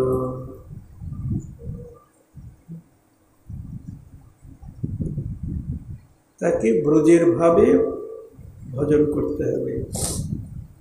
চৈতন্য চরিতামৃতে রাধে লীলায় ৪র্থ পরিচ্ছেদে বলা আছে, ব্রজের যে কোনো ভাব লইয়া, ব্রজের যে কোনো ভাব লইয়া যেই জন ভজে, ভাবযোগ্য দেহ পেয়ে কৃষ্ণ পায় ব্রজে। ব্রজের যে কোনো ভাব লইয়া যেই জন ভজে। ব্রজে কয়টা ভাব? 4টে। দাস্য, সখ্য, বাৎসল্য, মধুর। দ্বারকা মথুরায়ও আছে দাস্য, সখ্য, বাৎসল্য, মধুর, কিন্তু সেটা ঐশ্বর্য জ্ঞান মিশ্রিত, কিন্তু ব্রজের দাস্য সখ্য বাৎসল্য মধুরে তাকে ভালোবাসতে হবে। যদি দাস্যভাবে তাকে ভজন করতে হয়, নন্দবাবার আঙ্গিনায় রক্তপত্রকাদি দাস আছেন, ওই দাস্যরসের সেবকগণ কৃষ্ণের সেবা যত্ন করেন, স্নান টান করানো, অঙ্গ মুছানো।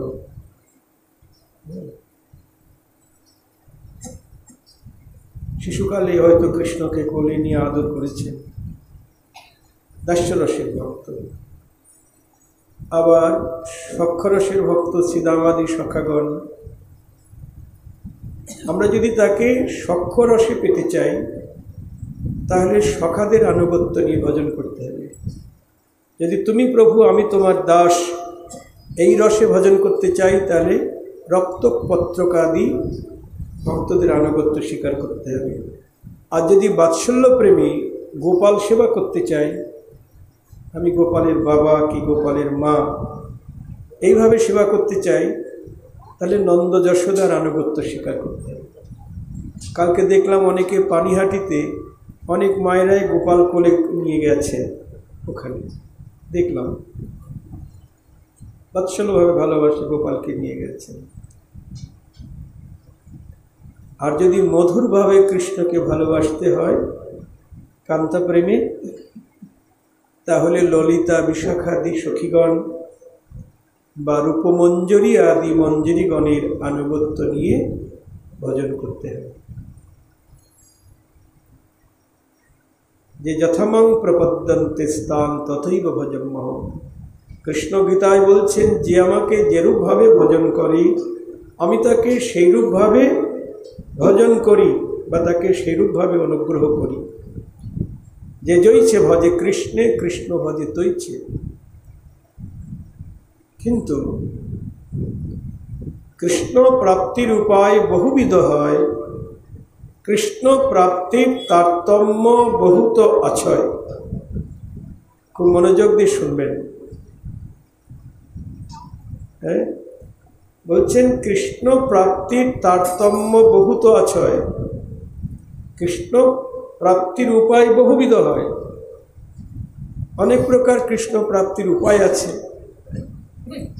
কিন্তু উপায় থাকলে কি হবে, সবাই সমানভাবে কৃষ্ণকে প্রাপ্ত নয়। দাস দাস্য প্রেমে যতটুকু কৃষ্ণের সেবার অধিকার প্রাপ্ত, তার থেকে বেশি অধিকার প্রাপ্ত সখাগণ সখ্য প্রেমে। হ্যাঁ, ধরুন দাস প্রভুর পদসেবা করছেন, কৃষ্ণের পদসেবা করছেন রক্তপত্রকাদি দাস, তখন শ্রীদামাদি সখাগণ বলে, এই কানাই চল খেলতে যাব, চল, বলুন। আর কি দাস দাস্য প্রেমে তাকে ধরে রাখতে পারবে? সখার সখ্য প্রেমে চলে যাব। আবার সখা বন্ধুর সঙ্গে কৃষ্ণ খেলা করছেন, তখন যদি বাৎসল্য প্রেমী মাতা পিতা টান দেয়, এই বাড়ি চল, তখন আর বন্ধু তাকে ধরে রাখতে পারবে না। বাৎসল্য প্রেমের টানে সে বাড়ি দিতে বাধ্য হবে। যেমন আমরা উত্তর গোষ্ঠী পাই, সখার সঙ্গে সখ্যরসের খেলা খেলছেন কৃষ্ণ, কিন্তু দেবা অবসান দেখি কানাই বলছেন, এ শ্রীদাম পাল জড় করো শ্রীদাম, সন্দাও সিংহাই কেন সগনে বিষম খাই, বুঝি নাম করে মাই। আমার মা বুঝি আমার নাম করে রে, বলি গোপাল গোপাল গোপাল বলি, মা বুঝি নাম করে। আমি নইলে বিষম খাবো খেনি, মা বুঝি আমার নাম করে। আজু মাঠে আমাদের বিলম্ব দেখিয়া, হেন বুঝি কাঁদে মা পথ পানে চাইয়া। আমার মা বুঝি বসে কাঁদে পথ পানে চেয়ে চেয়ে, নইলে আমার পরাণ কাঁদবে কেন? নিতাই গৌর হরি বল। দেখো, বাৎসল্য প্রেমের কথা যখন মনে পড়েছে, আর সখ্য প্রেমের খেলা ভালো লাগছে না। আবার বাৎসল্য প্রেমে আছে কৃষ্ণ সকালবেলা, কিন্তু ওদিকে মধুর রসের কথা মনে পড়ে গেছে, রাধারানীর কথা মনে পড়ে গেছে। রাধারানী তো কাঁদছেন গোবিন্দের জন্য, আর ভালো লাগে গো, আর বাৎসল্য প্রেমে তাকে ধরে রাখতে পারছে না, চলে যাচ্ছে না। রাধারানী রান্না করতে নন্দালয়ের পথে যাচ্ছেন, আর গোবিন্দ গাভী দহনের ছলে বাথানে এসে গাভী দহন করছেন। পাশ দিয়ে রাধারানী সখী সঙ্গে যাচ্ছেন, রাধারানীর দর্শন হল। আবার নন্দালয়ে রাধারানী রান্না করলেন, সেখানে গোবিন্দ আবার বাথান থেকে ঘরে গেলেন, সেখানেও মিলন হলো। ওখান থেকে আবার নন্দালয়ে অশোকানন্দ কুঞ্জ আছে, সেই কুঞ্জে রাধারানী সখীদের সঙ্গে গেলেন, গোবিন্দ সেখানে গিয়ে মিলিত হলেন গুপ্তকুণ্ডে। ওখান থেকে এসে আবার গোষ্ঠীর পথে যাত্রা করলেন। রাধারানী গোবিন্দের সঙ্গে মিলিত হয়ে নিজের শ্বশুরালয়ে গিয়ে এবার গোবিন্দের কথা ভাবছেন। গোবিন্দ এবার সখাবৃন্দ নিয়ে জাবটের পাশ দিয়েই চলছেন, ওখানেও দর্শন আছে। তো মধুর রসে যখন টান দেয়, তখন বাৎসল্য রসে আর ধরে রাখতে পারে না। পরিপূর্ণ কৃষ্ণ প্রাপ্তি এই প্রেমা হইতে, এই রাধার প্রেমেই পরিপূর্ণ কৃষ্ণ প্রাপ্তি। তা আমরা নিশ্চয়ই গোবিন্দকে পরিপূর্ণরূপে পেতে চাই। কি গো মায়েরা বলুন, নাকি একটুখানি পেতে চাই, একটুখানি সেবা? পরিপূর্ণরূপেই তো সেবা করতে হবে। পরিপূর্ণরূপে সেবা করতে গেলে পরিপূর্ণরূপেই তাকে সব দিতে হবে। দাস্য সখ্য বাৎসল্য প্রেমে তো সব দিয়ে সেবা করা যায় না, যায়, কিন্তু কান্তা প্রেমে সর্বস্ব দিয়ে সেবা। জয় রাধে।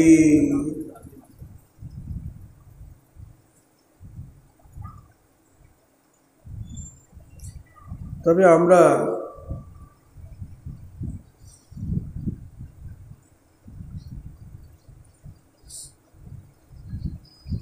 সেই প্রথম শ্লোকের কথায় আবার ফিরে আসতে, অন্নাবিলাসিতা শূন্যাং জ্ঞান কর্মাত্মনবৃতম আনুকূল্যেন কৃষ্ণানুশীলন ভক্তিরুত্তম। অন্য বাঞ্ছা অন্য পূজা ছাড়ি জ্ঞান কর্ম। উত্তম ভক্তি যদি আমরা ব্রজের ভাবে, কৃষ্ণকে পাওয়াই হলো পরিপূর্ণ পাওয়া, আমাদের ব্রজের ভজন। সবসময় মনে রাখতে হবে, আমাদের দ্বারকা মথুরার ভজন নয়, বৈকুণ্ঠের লক্ষ্মীনারায়ণের আরাধনা নয়, আমাদের রাম সীতার ভজন নয়। যারা রাম সীতার উপাসনা করে তারাও বৈষ্ণব, কারণ রাম বিষ্ণু, নারায়ণ বিষ্ণু, তাকে যারা আরাধনা করে তারাও বৈষ্ণব। কিন্তু আমাদের ভজন হলো ব্রজের ভজন। গৌরীয় বৈষ্ণব, রূপ সনাতন, ভট্ট রঘুনাথ, দাস রঘুনাথ, এই গোস্বামীদের দ্বারা ব্রজের ভজন প্রকাশ হয়েছে।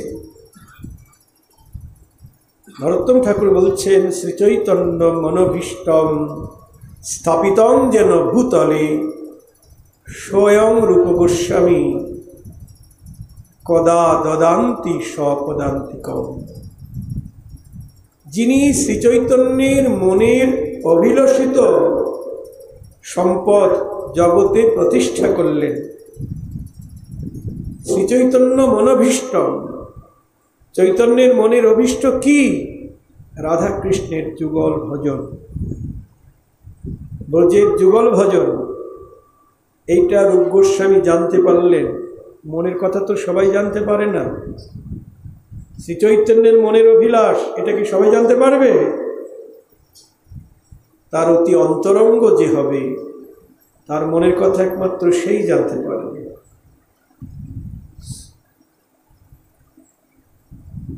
তাই তার মনের অভিলাষ হল মঞ্জরি ভাবের ভজন। মঞ্জরি ভাবে মানে রাধার দাসী অভিমানী রাধা কৃষ্ণের যুগল সেবা, এটাই জগতে প্রতিষ্ঠা করতে হবে। তাই মহাপ্রভুর অন্তরের কথা জেনে তিনি জগতে সেটা প্রতিষ্ঠিত করলেন। তাই নরোত্তম ঠাকুর বলছেন, স্বয়ং রূপ গোস্বামী কদা দদান্তি স্বপদান্তিকম। কবে সেই রূপ গোস্বামী কৃপা করে তার চরণে আমাকে আশ্রয় দেবেন? নিতাই গৌর হরি বল। কারণ রূপ গোস্বামীর চরণ আশ্রয় ব্যতি রেখে আমরা বৃন্দাবনে যেতে পারবো না। আমরা এমনি গোস্বামীদের চরণ বন্দনাই বলি না, কি গো? শ্রীরূপ সনাতন ভট্ট রঘুনাথ, শ্রীজীব গোপাল ভট্ট দাস রঘুনাথ। এই ছয় গোসাইর করি চরণ বন্দন, যাহা হইতে বিঘ্ন নাশ অভীষ্ট পূরণ। এই দেখুন, এই ছয় গোসাইর করি চরণ বন্দন, যাহা হইতে বিঘ্ন নাশ, মানে বিঘ্ন মানে বাধা। এনাদের স্মরণ করলে ভজন পথের যত বাধা আছে সব দূর হয়ে যায়। যাহা হইতে বিঘ্ন নাশ অভীষ্ট পূরণ। অভীষ্ট মানে আমাদের আকাঙ্ক্ষিত যে ইষ্টদেব। আমাদের আকাঙ্ক্ষিত ইষ্টদেব কে গো? রাধা কৃষ্ণ। আমাদের ইষ্টদেব নিতাই গৌর। এনাদের স্মরণ নিলেই রাধা মাধব নিতাই গৌরের সেবা পেয়ে যাব। এই ছয় গোসাই যাবে, এই দেখুন, ব্রজে কইলেন বাস, রাধা কৃষ্ণের নিত্য লীলা করিলেন প্রকাশ। নিতাই গৌর হরি বল। মহাপ্রভুর আজ্ঞায় রাধা কৃষ্ণের নিত্যলীলা এরা জগতে প্রকাশ করলেন, নাহলে আমরা কেউ জানতে পেতাম না।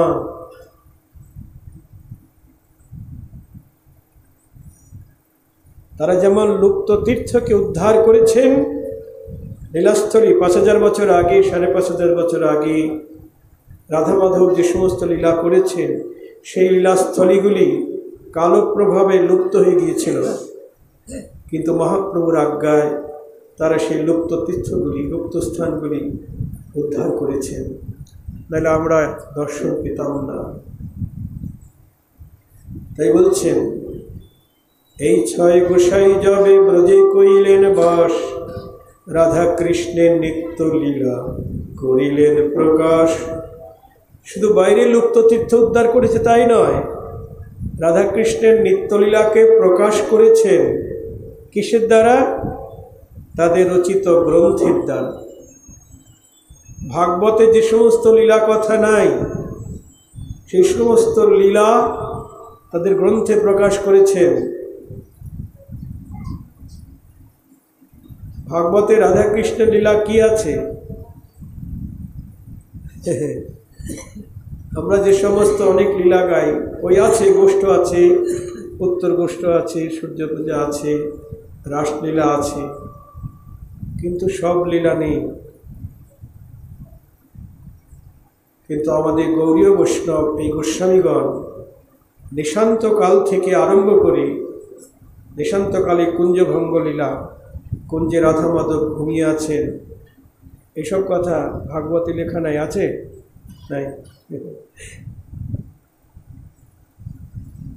কেমনভাবে ঘুমিয়ে আছে সব আমরা কুঞ্জভঙ্গে গাই।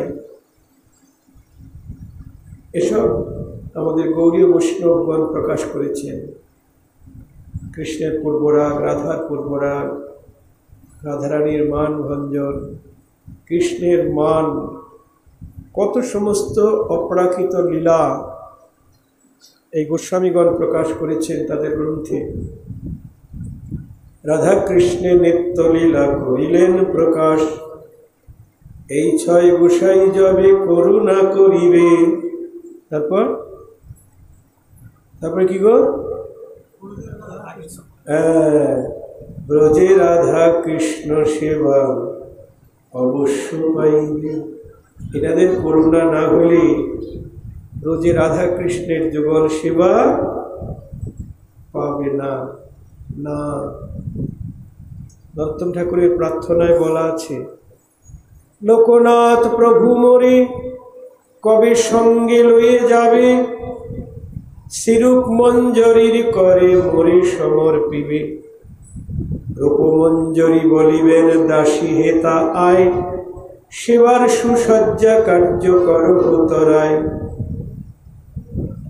লোকনাথ গোস্বামী নরোত্তম ঠাকুরের গুরুদেব, তিনি হলেন মঞ্জুলালী মঞ্জরী, আর নরোত্তম ঠাকুর হলেন চম্পক মঞ্জরী।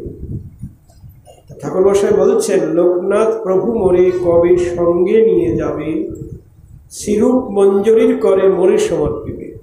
শ্রীরূপ মঞ্জরীকে, যিনি নবদ্বীপে রূপ গোস্বামী, তিনি বৃন্দাবনে গিয়ে রাধারানীর দাসী বা মঞ্জরী, শ্রীরূপ মঞ্জরী। সমস্ত মঞ্জরীদের তিনি অধ্যক্ষা। যেমন অধ্যক্ষার করুণা না হলে তুমি চাকরিতে অংশগ্রহণ করতে পারবে না। তা রাধারানীর মন্দিরে চাকরি করতে গেলে আগের উপমঞ্জরীর করুণা চাই। এই জন্য নরোত্তম ঠাকুর বলছেন, শ্রীরূপ মঞ্জরীর করে মোরে সমর্পিবে। আমার গুরুদেব বা গুরু মঞ্জরী, শ্রীরূপ মঞ্জরী বলবেন দাসী হেতা আয়, সেবার সুসজ্জা কার্য করো উতরায়। আমাকে যুগল সেবার কাজে নিযুক্ত করবে। আমি যুগল সেবায় অধিকার পেয়ে তাদের সেবা করব, আর আমার সেবায় সন্তুষ্ট হয়ে দোহে কহিবেন হাসি, মানে রাধাকৃষ্ণ খুশি হয়ে হেসে হেসে বলবেন, দোহে কহিবেন হাসি, কোথায় পাইলে রূপমঞ্জরী এই নবদাসী। এই নবদাসীকে কোথায় পেলে? তখন রূপমঞ্জরী দোহা বাক্য শুনি কহিবেন, মঞ্জুলালী দিল মোরে এই দাসী আনি।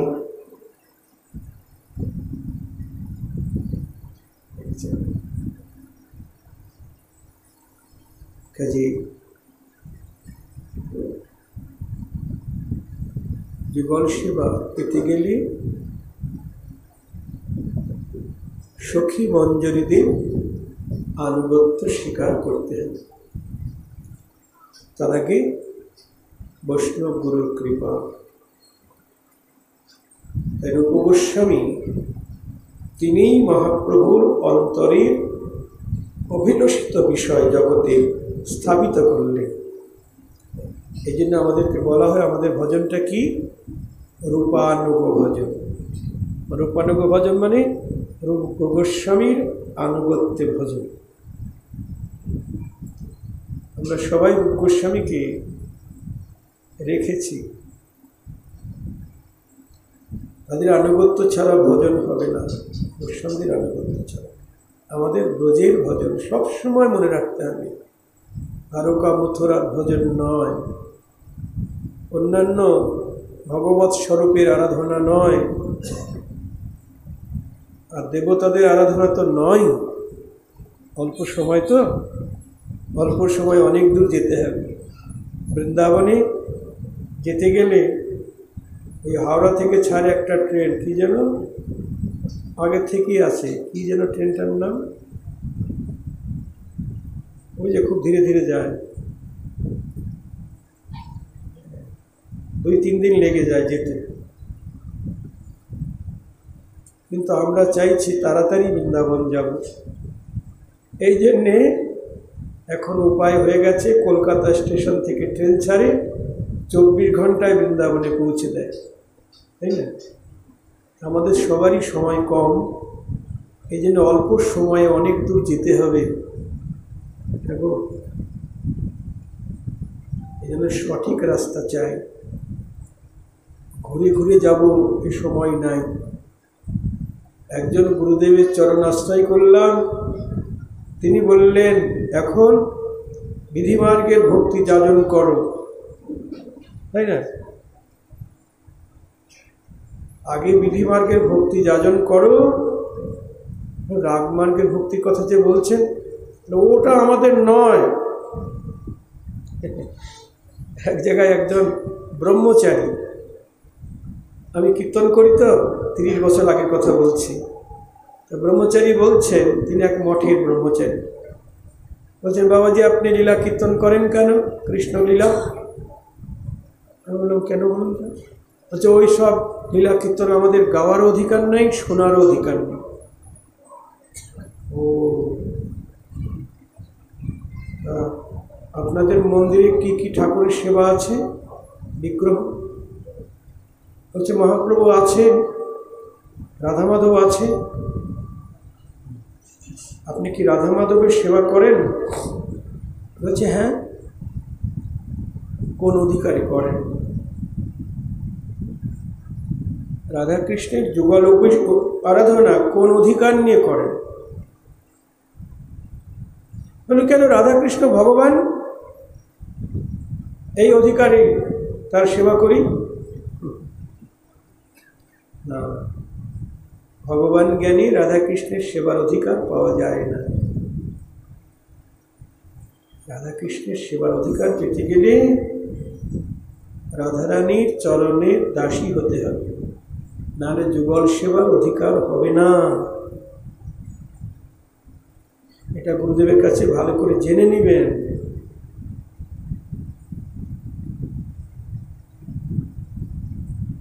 বিধিভক্তিতে ভজন করে বৈকুণ্ঠে যাবে, বিধিমার্গে ভজন করে বৃন্দাবন যেতে পারবে না। এটা চৈতন্য চরিতামৃতে বলা আছে। ঠাকুর মহাশয় বলছেন, রাগের ভজন পথ কহিয়েবে অভিমত, লোকবেদ সার এই বাণী, সখীর অনুগা হইয়া ব্রজে সিদ্ধ দেহ পাইয়া, এইভাবে জোড়াবে পরাণী। রাগের ভজন পথ বলছেন। এ জগতের অনেকে আবার বলে আমরা রাগমার্গে ভজন করি, হ্যাঁ, কিন্তু রাগমার্গে ভজন করে তারা বৈরাগ্যও নিয়েছে, তিলকমালাও করে, আবার আমিষাদিও আহার করে। আমি তাদেরকে বলি এটা কোথাকার রাগ? ব্রজবাসী বৃন্দাবনের থেকেই তো রাগমার্গটা এসেছে নাকি? ব্রজের থেকেই তো এসেছে, কিন্তু ব্রজের তো ওইসব আহারটা নেই। ব্রজগোপীদের কৃষ্ণের রাগাত্মিকা ভক্তি, তার আনুগত্য নিয়ে যারা ভজন করবে সেটাই হলো রাগানুগা ভক্তি। নরোত্তম ঠাকুর বলছেন, রাগের ভজন পথ কহিয়েবে অভিমত, লোকবেদ সারেই বাণী। লোকাচার বেদাচার জনিত যত কথা আছে সমস্ত সার এই রাগমার্গ। সখীর অনুগা হইয়া ব্রজে সিদ্ধ দেহ পাইয়া, এইভাবে জুড়াবে পরাণী। সখীর অনুগত হতে হবে। যে বলা হয় না, কোন সখীর অনুগত তোমরা? কে বলে বিশাখা সখীর অনুগত, কেউ ললিতা সখীর। সখীর অনুগা হইয়া ব্রজে সিদ্ধ দেহ পাইয়া, ব্রজে সিদ্ধ দেহ পেতে হবে। এই দেহের দ্বারা হবে না, এটা তো পঞ্চভৌতিক দেহ, পচা দেহ, তাই না? যে যতই আমরা রূপবতী রূপবান হই না কেন, থাকবে থাকবে পার্লারে, বিউটি পার্লারে গিয়ে যতই সাজুগুজু করি না কেন, সাদা চুল কালো করলে কতক্ষণ থাকবে গো? জয় রাধে, থাকবে না। এটা অনিত্য দেহ, এটা নশ্বর দেহ। ঠাকুর মশাই বলছেন, দেহে না করিও আস্থা, মরিলে দেহে জম শাস্তা, দুঃখের সমুদ্র কর্মগতি, দেখিয়া শুনিয়া ভজ সাধু শাস্ত্র মতো যজ, যুগল চরণে কর রতি, যুগল চরণে রতি কর।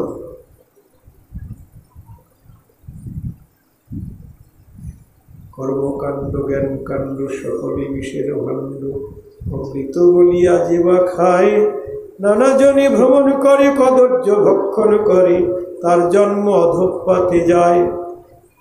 রাধা কৃষ্ণে নাহি রতি, অন্য দেবে বলে পতি। অনেকে আছে না, মা মনসাকে নিয়ে মেতে আছে, ওই তার ইষ্ট, ওই তার আরাধ্য আছে তো। অনেকে সন্তোষী মাকে নিয়ে মেতে আছে। রাধা কৃষ্ণে নাহি রতি, অন্য দেবে বলে পতি, প্রেম ভক্তির রীতি নাহি জানি,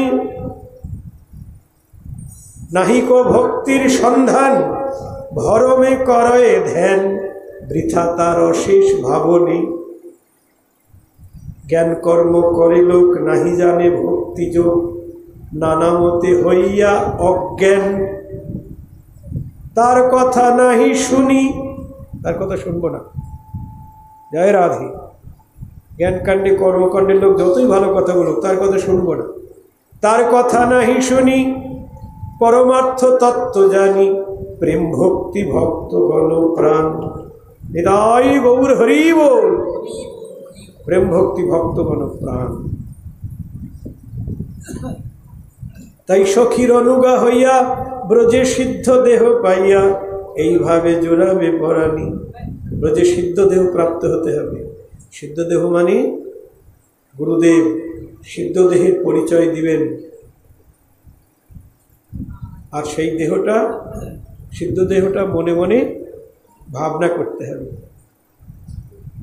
মনে নিজ, চৈতন্য চরিতামৃতে বলছেন, মনে নিজ সিদ্ধ দেহ করিয়া ভাবনা, রাত্রিদিন রাধা কৃষ্ণ চিন্ত হয়ে অন্তর্মনা।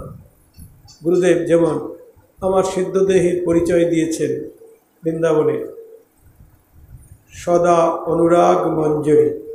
তোমার বয়স কত? 12 বছর 3 মাস। তোমার বর্ণ কি? গৌরবর্ণ। তোমার বেশভূষা নানা অলঙ্কারে বিভূষিতা। কোথায় নিবাস? কখনো যাবটে, কখনো বর্ষা নাই। মানে রাধারানী যখন যেখানে থাকবেন, আমার তখন সেখানে বাস হবে। কেন গো? আমি তো রাধার চরণের দাসী। তা দাসী তো সবসময় রাধারানীর সঙ্গে সঙ্গেই থাকবে। কি সেবা? তাম্বর সেবা। এসব ভাবনা করতে হবে। মনে নিজ সিদ্ধ দেহ করিয়া ভাবনা। নরোত্তম ঠাকুর বলছেন, ব্রজে সিদ্ধ দেহ পাইয়া এইভাবে জোড়াবে পরাণী। ওই স্বরূপটি ভাবনা করতে করতে, ভাবনা করতে করতে করতে করতে করতে করতে এ দেহের পতন হবে। এ দেহ থেকে প্রাণবায়ু বার হয়ে যাবে। তখন যোগমায়া আমাকে, যদি ওই দেহটা ভাবতে ভাবতে মরতে পারি, খুব মনোযোগ দিয়ে শুনবেন, যদি ওই দেহটা ভাবতে ভাবতে, গুরুদেবের দেওয়া দেহটা, ওই স্বরূপটা ভাবতে ভাবতে মরতে পারি, তাহলে যে ব্রহ্মাণ্ডে কৃষ্ণ লীলা করছেন, এখন যে ব্রহ্মাণ্ডে লীলা করছেন, সেখানেও দ্বারকা আছে, মথুরা আছে, বৃন্দাবন আছে, যাবট আছে, বর্ষানা আছে, সব আছে। সেই ব্রহ্মাণ্ডে আমাকে বর্ষানায় গোপী গর্ভে জন্ম দিবেন। আবার আমি যখন বয়প্রাপ্ত হব, তখন আমার গোয়ালার ঘরে যাবটে বিয়ে হবে। রাধারানী যেখানে বিয়ে হচ্ছে, জন্ম হবে বর্ষানায়, বিয়ে হবে যাবটে। ঠাকুরমশাই বলছেন, যাবটে আমার কবে পানি গ্রহণ হবে, বসতি করিব সখী মাঝি। কেন বর্ষানায় বিয়ে হবে? বর্ষানায় বিয়ে না হলে তো রাধারানীর সঙ্গে সঙ্গে থাকতে পারব না। আর যাবটে বিয়ে না হলে সবসময় রাধারানীর সঙ্গে থাকতে পারবো না, বর্ষানায় জন্ম না হলেই রাধারানীর সঙ্গে থাকতে পারবো না। রাধারানী 3 মাস বর্ষানায় থাকে, 3 মাস শ্বশুরবাড়ি যাবটে, আবার 3 মাস বাপের বাড়ি, আবার 3 মাস শ্বশুরবাড়ি। আমি যখন রাধারানী যখন শ্বশুরবাড়ি যাবে আমিও আমার শ্বশুরবাড়ি যাব, রাধারানী যখন বাপের বাড়ি যাবে আমিও আমার বাপের বাড়ি যাব, সব সময় রাধারানীর সঙ্গে থাকবো। আমি তো রাধার দাসী, রাধার সঙ্গ ছাড়া দাসী থাকবে না। এ তো এই জগতের দাসী নয়, 2 ঘন্টা কাজ করে দিয়ে চলে গেলাম, আমার ডিউটি শেষ না, রাধার দাসী। রাধারানী হলেন কৃষ্ণ প্রেম কল্পলতা, সখীগণ হয় লতা রঙ্গে পল্লব পুষ্প পাতা। রাধারানী হলেন কৃষ্ণ প্রেম কল্পলতা, আর সখীরা হলেন পাতা। লতার পাতা কি আলাদা থাকে গো? একসঙ্গেই থাকে। আমরা সবাই মনে রাখবো এই কথাটা, যে আমাদের ব্রজের ভজন, রাগা বেণুগা মার্গে ভজন, এটাই মহাপ্রভু গোস্বামীদের দ্বারায় জগতে প্রকাশ করেছেন। এবং গোস্বামীগণ তারা এই ভজনই জগৎকে শিক্ষা দিয়েছে। অন্য কোনো মতে পথে আমরা যাব না। সে মত যতই জাঁকজমকপূর্ণ হোক না কেন, যতই সেখানে ভিড় জমুক না কেন, সেখানে যাব না। বিশুদ্ধ মতে থাকতে হবে। সে মতে ভিড় কম হোক, তবু সেই মতেই যাব। জয় রাধে। রাগমার্গে চিরাধিকার সখী যত, তাহা বা কহিব কত, মুখ্য মুখ্য করিয়ে গণন। রাগের ভজন বলছে। ললিতা বিশাখা তথা সুচিত্রা চম্পক লতা, রঙ্গদেবী সুদেবী কথন, তুঙ্গবিদ্যা ইন্দুরেখা, এই অষ্ট সখী লেখা, এবে কহি নর্ম সখীগণ। এরপর নর্ম সখীগণের কথা। এই প্রধান অষ্ট সখী, তারপরে নর্ম সখী মানে সেবা পরা সখী। এবে কহি নর্ম সখীগণ, সেবা পরা সখীগণ, অসংখ্য তাহার গণন, মুখ্য মুখ্য করিয়ে গণন। শ্রীরূপমঞ্জরী সার, ওই যে রূপ গোস্বামী রূপমঞ্জরী, শ্রীরূপমঞ্জরী সার, শ্রীরতি মঞ্জরী। আর রতিমঞ্জরীকে রঘুনাথ দাস গোস্বামী। শ্রীরূপমঞ্জরী সার, শ্রীরতি মঞ্জরী, আর লবঙ্গ মঞ্জরী মঞ্জুলালী। লবঙ্গ মঞ্জরী হলো সনাতন গোস্বামী, আর মঞ্জুলালী হলো লোকনাথ গোস্বামী। লবঙ্গ মঞ্জরী মঞ্জুলালী, শিরস মঞ্জরী সঙ্গে, কস্তুরিকা আদি রঙ্গে, প্রেম সেবা করি কৌতূহলী। রসমঞ্জরী হলো রঘুনাথ ভট্ট গোস্বামী, আর কস্তুরী মঞ্জরী হলো কৃষ্ণদাস কবিরাজ গোস্বামী। জয় রাধে। আমরা স্বরগোস্বামী নামে সবসময় বলি, তাই না? শ্রীরূপ সনাতন ভট্ট রঘুনাথ, শ্রীজীব গোপাল ভট্ট দাস রঘুনাথ। কিন্তু আমাদের অষ্ট গোস্বামী, একজন কৃষ্ণদাস কবিরাজ গোস্বামী, আর একজন হলেন লোকনাথ গোস্বামী। এদিকে যেমন অষ্ট সখী অষ্ট গোস্বামী, তারাই বৃন্দাবনে গিয়ে অষ্টমঞ্জরী। কিন্তু এখন আবার কেউ কেউ হচ্ছে 6 গোস্বামী তো, আর আমাদের গুরুদেব আর এক গোস্বামী, আর তার গুরুদেব আর এক গোস্বামী, এই বানিয়ে তারা আবার জগতে প্রচার করছে। ঠিক বলছি তো? এরকম প্রচার হচ্ছে। কিন্তু এইসব গোজামিল তো চলবে না। গোজামিল ভজন কখনো হয় না। বলতে পারেন তাহলে কৃষ্ণদাস কবিরাজ কেন লিখলেন না? তিনি এক গোস্বামী, নিজের কথাটা নিজে তার গ্রন্থে লিখতে পারে না, পারে? তাহলে তো অহংকার আসবে। পরবর্তীকালে নরোত্তম ঠাকুর বলছেন, আর লোকনাথ গোস্বামী তিনি এক মঞ্জরি, মঞ্জুলালী মঞ্জরি, তার নাম কেন উল্লেখ করেন নাই? লোকনাথ গোস্বামীর নাম কেন চৈতন্য চরিতামৃতে কৃষ্ণদাস কবিরাজ গোস্বামী উল্লেখ করেন নাই? নিজের নামটা নাই নাই লিখল কেন? লোকনাথ গোস্বামীর নাম নাই জানেন? যখন কৃষ্ণদাস কবিরাজ গোস্বামী লোকনাথ গোস্বামীর কাছে গেলেন যে বৈষ্ণবগণ সবাই আমাকে আজ্ঞা করেছেন চৈতন্য চরিতামৃত লিখতে, আপনি একটু আদেশ করুন। লোকনাথ গোস্বামী বললেন, নিশ্চয়ই করবেন, অবশ্যই রচনা করবেন, তবে আপনার কাছে আমার একটি অনুরোধ, আমার নাম যেন আপনার গ্রন্থে উল্লেখ না থাকে। জয় রাধে। এ সংসারে আমি তো বাবাজি হয়েও আমার নাম প্রচার হোক, বড় বড় ব্যানার টানাচ্ছি, উপাধি দিচ্ছি, কিন্তু কেমন প্রচার বিমুখ এই লোকনাথ গোস্বামী, নরোত্তম ঠাকুরের গুরু, বলছে আমার নাম যেন আপনার গ্রন্থে উল্লেখ না হয়। এই জন্য লোকনাথ গোস্বামীর নাম চৈতন্য চরিতামৃতে উল্লেখ হয়নি।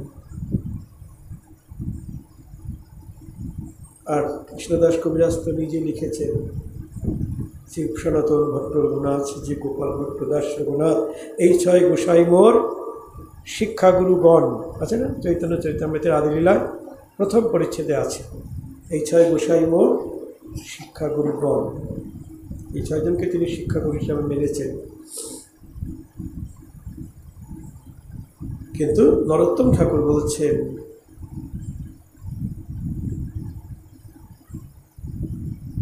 চিরূপ মঞ্জরি সার চিরতি মঞ্জরি আর লবঙ্গ মঞ্জরি মঞ্জুলালী, শিরস মঞ্জরি সঙ্গে কস্তুরিকা আদি রঙ্গে প্রেম সেবা করি কুতূহলী, এসব অনুগা হইয়া প্রেম সেবা লব চাইয়া ইঙ্গিতে বুঝিব সব কাজে, এদের আনুগত্য নিয়ে প্রেম সেবা চেয়ে নেব। রূপে গুণে ডগমগি সদা হব অনুরাগী, বসতি করিব সখী মাঝে, আমার এত রূপ হবে, এত গুণ হবে, সখীদের মতো আমার রূপ গুণ হবে, বসতি করিব সখী মাঝে। এগো ভাবনা করতে করতে রূপে গুণে ডগমগি, এ দেহ ত্যাগ হয়ে যাবে, এ পচা দেহ ত্যাগ হয়ে যাবে, ওই স্বরূপটি যে জাগ্রত হবে, ওই স্বরূপটি জন্ম জন্মান্তরে থেকে যাবে, আমি ওই স্বরূপেই নিত্যলীলা প্রবেশ করব, রাধা মাধবের নিত্য সেবায় প্রবেশ করব। দেখেছেন যুগল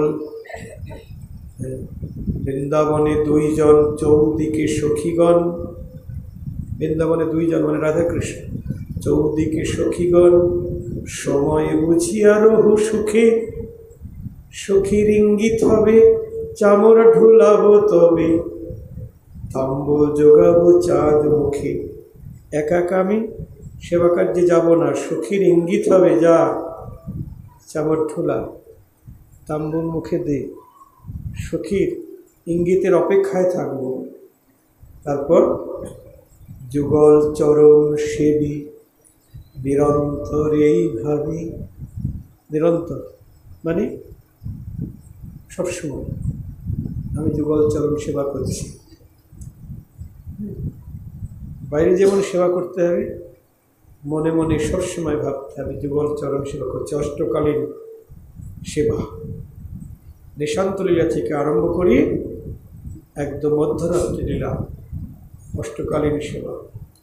যুগল চরণ সেবী নিরন্তর এই ভাবি, অনুরাগে থাকিব সদাই, সাধনে ভাবিব যাহা, সিদ্ধ দেহে পাব তাহা, রাগ পথের এই সেই উপায়। সাধনে যে ধন চাই, সিদ্ধ দেহে তাহা পাই, পক্কাপক্ষ মাত্র সে বিচার, পাকিলে প্রেম ভক্তি অপক্ষে সাধন রীতি, ভক্তির লক্ষণ তত্ত্বসার। নরোত্তম দাসী কয় এই যেন মোর হয় অনুরাগে ব্রজপুরে বাস। অনুরাগে ব্রজপুরে বাস। সখীগণ গণনাতে আমারে গণিবে তাতে তবহি পুরবয় অভিলাষ। জয় রাধে। ঠাকুর মশাই বলছেন সখীগণ সব গণনা করবে, এটা অমুকজুত, এটা ওই সখীর অনুগত, এটা এই সখীর অনুগত, গণনা করতে করতে আমাকেও গণিবে তাতে। হ্যাঁ, সখী বলে ডেকে নিয়ে রাধারানীর মন্দিরে চাকরি দেবে। এখানেই আমাদের জীবন সার্থক হবে যদি রাধারানীর মন্দিরে যে কোনো একটা চাকরি পাই, তাই না? ফুল তোলা, মালা গাঁথা, তাম্বুল রচনা করা, আঙিনা ঝাড় দেওয়া, যে কোনো চাকরি, আর কিচ্ছু চাই না। জীবনে মরণে ভাই আর কিছু নাহি চাই। জীবনে মরণে ভাই আর কিছু নাহি চাই। জীবনে মরণে ভাই আর কিছু নাহি চাই। মতির হোক যুগল চরণ। রাধাকৃষ্ণ প্রাণপতি, জীবনে মরণে গতি যুগল চরণের মতি। জীবনে মরণে ভাই আর কিছু নাহি চাই। রাধাকৃষ্ণ প্রাণ মর যুগল কিশোর। জীবনে মরণে গতি আর নাহি মর। কেমনভাবে রাধাকৃষ্ণকে ভালোবাসতে হবে নরোত্তম ঠাকুর বলে দিচ্ছেন। রাধাকৃষ্ণ প্রাণমোর যুগল কিশোর। আমরা সবচাইতে বেশি ভালোবাসি কাকে? কি গো মায়েরা, সবচাইতে বেশি কাকে ভালোবাসেন? ছেলেকে, মেয়েকে, স্বামীকে, স্ত্রীকে, না বাড়ি গাড়ি টাকা পয়সা? এক একজন এক এক কথা বলবেন, কিন্তু না, আমরা সবচাইতে বেশি ভালোবাসি নিজের প্রাণকে। জয় রাধে। ঠিক বলছি তো? তা নরোত্তম ঠাকুর বলছেন রাধাকৃষ্ণ প্রাণমর যুগল কিশোর। জীবনে মরণে গতি আর নাহি মোর। রাধাকৃষ্ণ আমার প্রাণ। জয় রাধে। তাহলে তাকে প্রাণের থেকেও বেশি ভালোবাসতে হবে। দায় ঠেকা ভজন নয়, শুধু একটু নকুলদানা দিলাম একটু একবার আর ভজন হয়ে গেল না। দিবা নিশি যুগল চরণ সেবী নিরন্তরেই ভাবি। নিরন্তর মানে সব সময়। সব দেবতার পূজা একদিন হয়, তাই না, কয়েক ঘন্টার জন্য, কিন্তু গোবিন্দের সেবা সেবহু হরিপদ নীতিরে। প্রতিদিন সদা সর্বক্ষণ সেবা করতে হবে। এখানেই হরিকথা কৃষ্ণ। শ্রী গুরু নিতাই গৌর সীতার প্রেমানন্দে।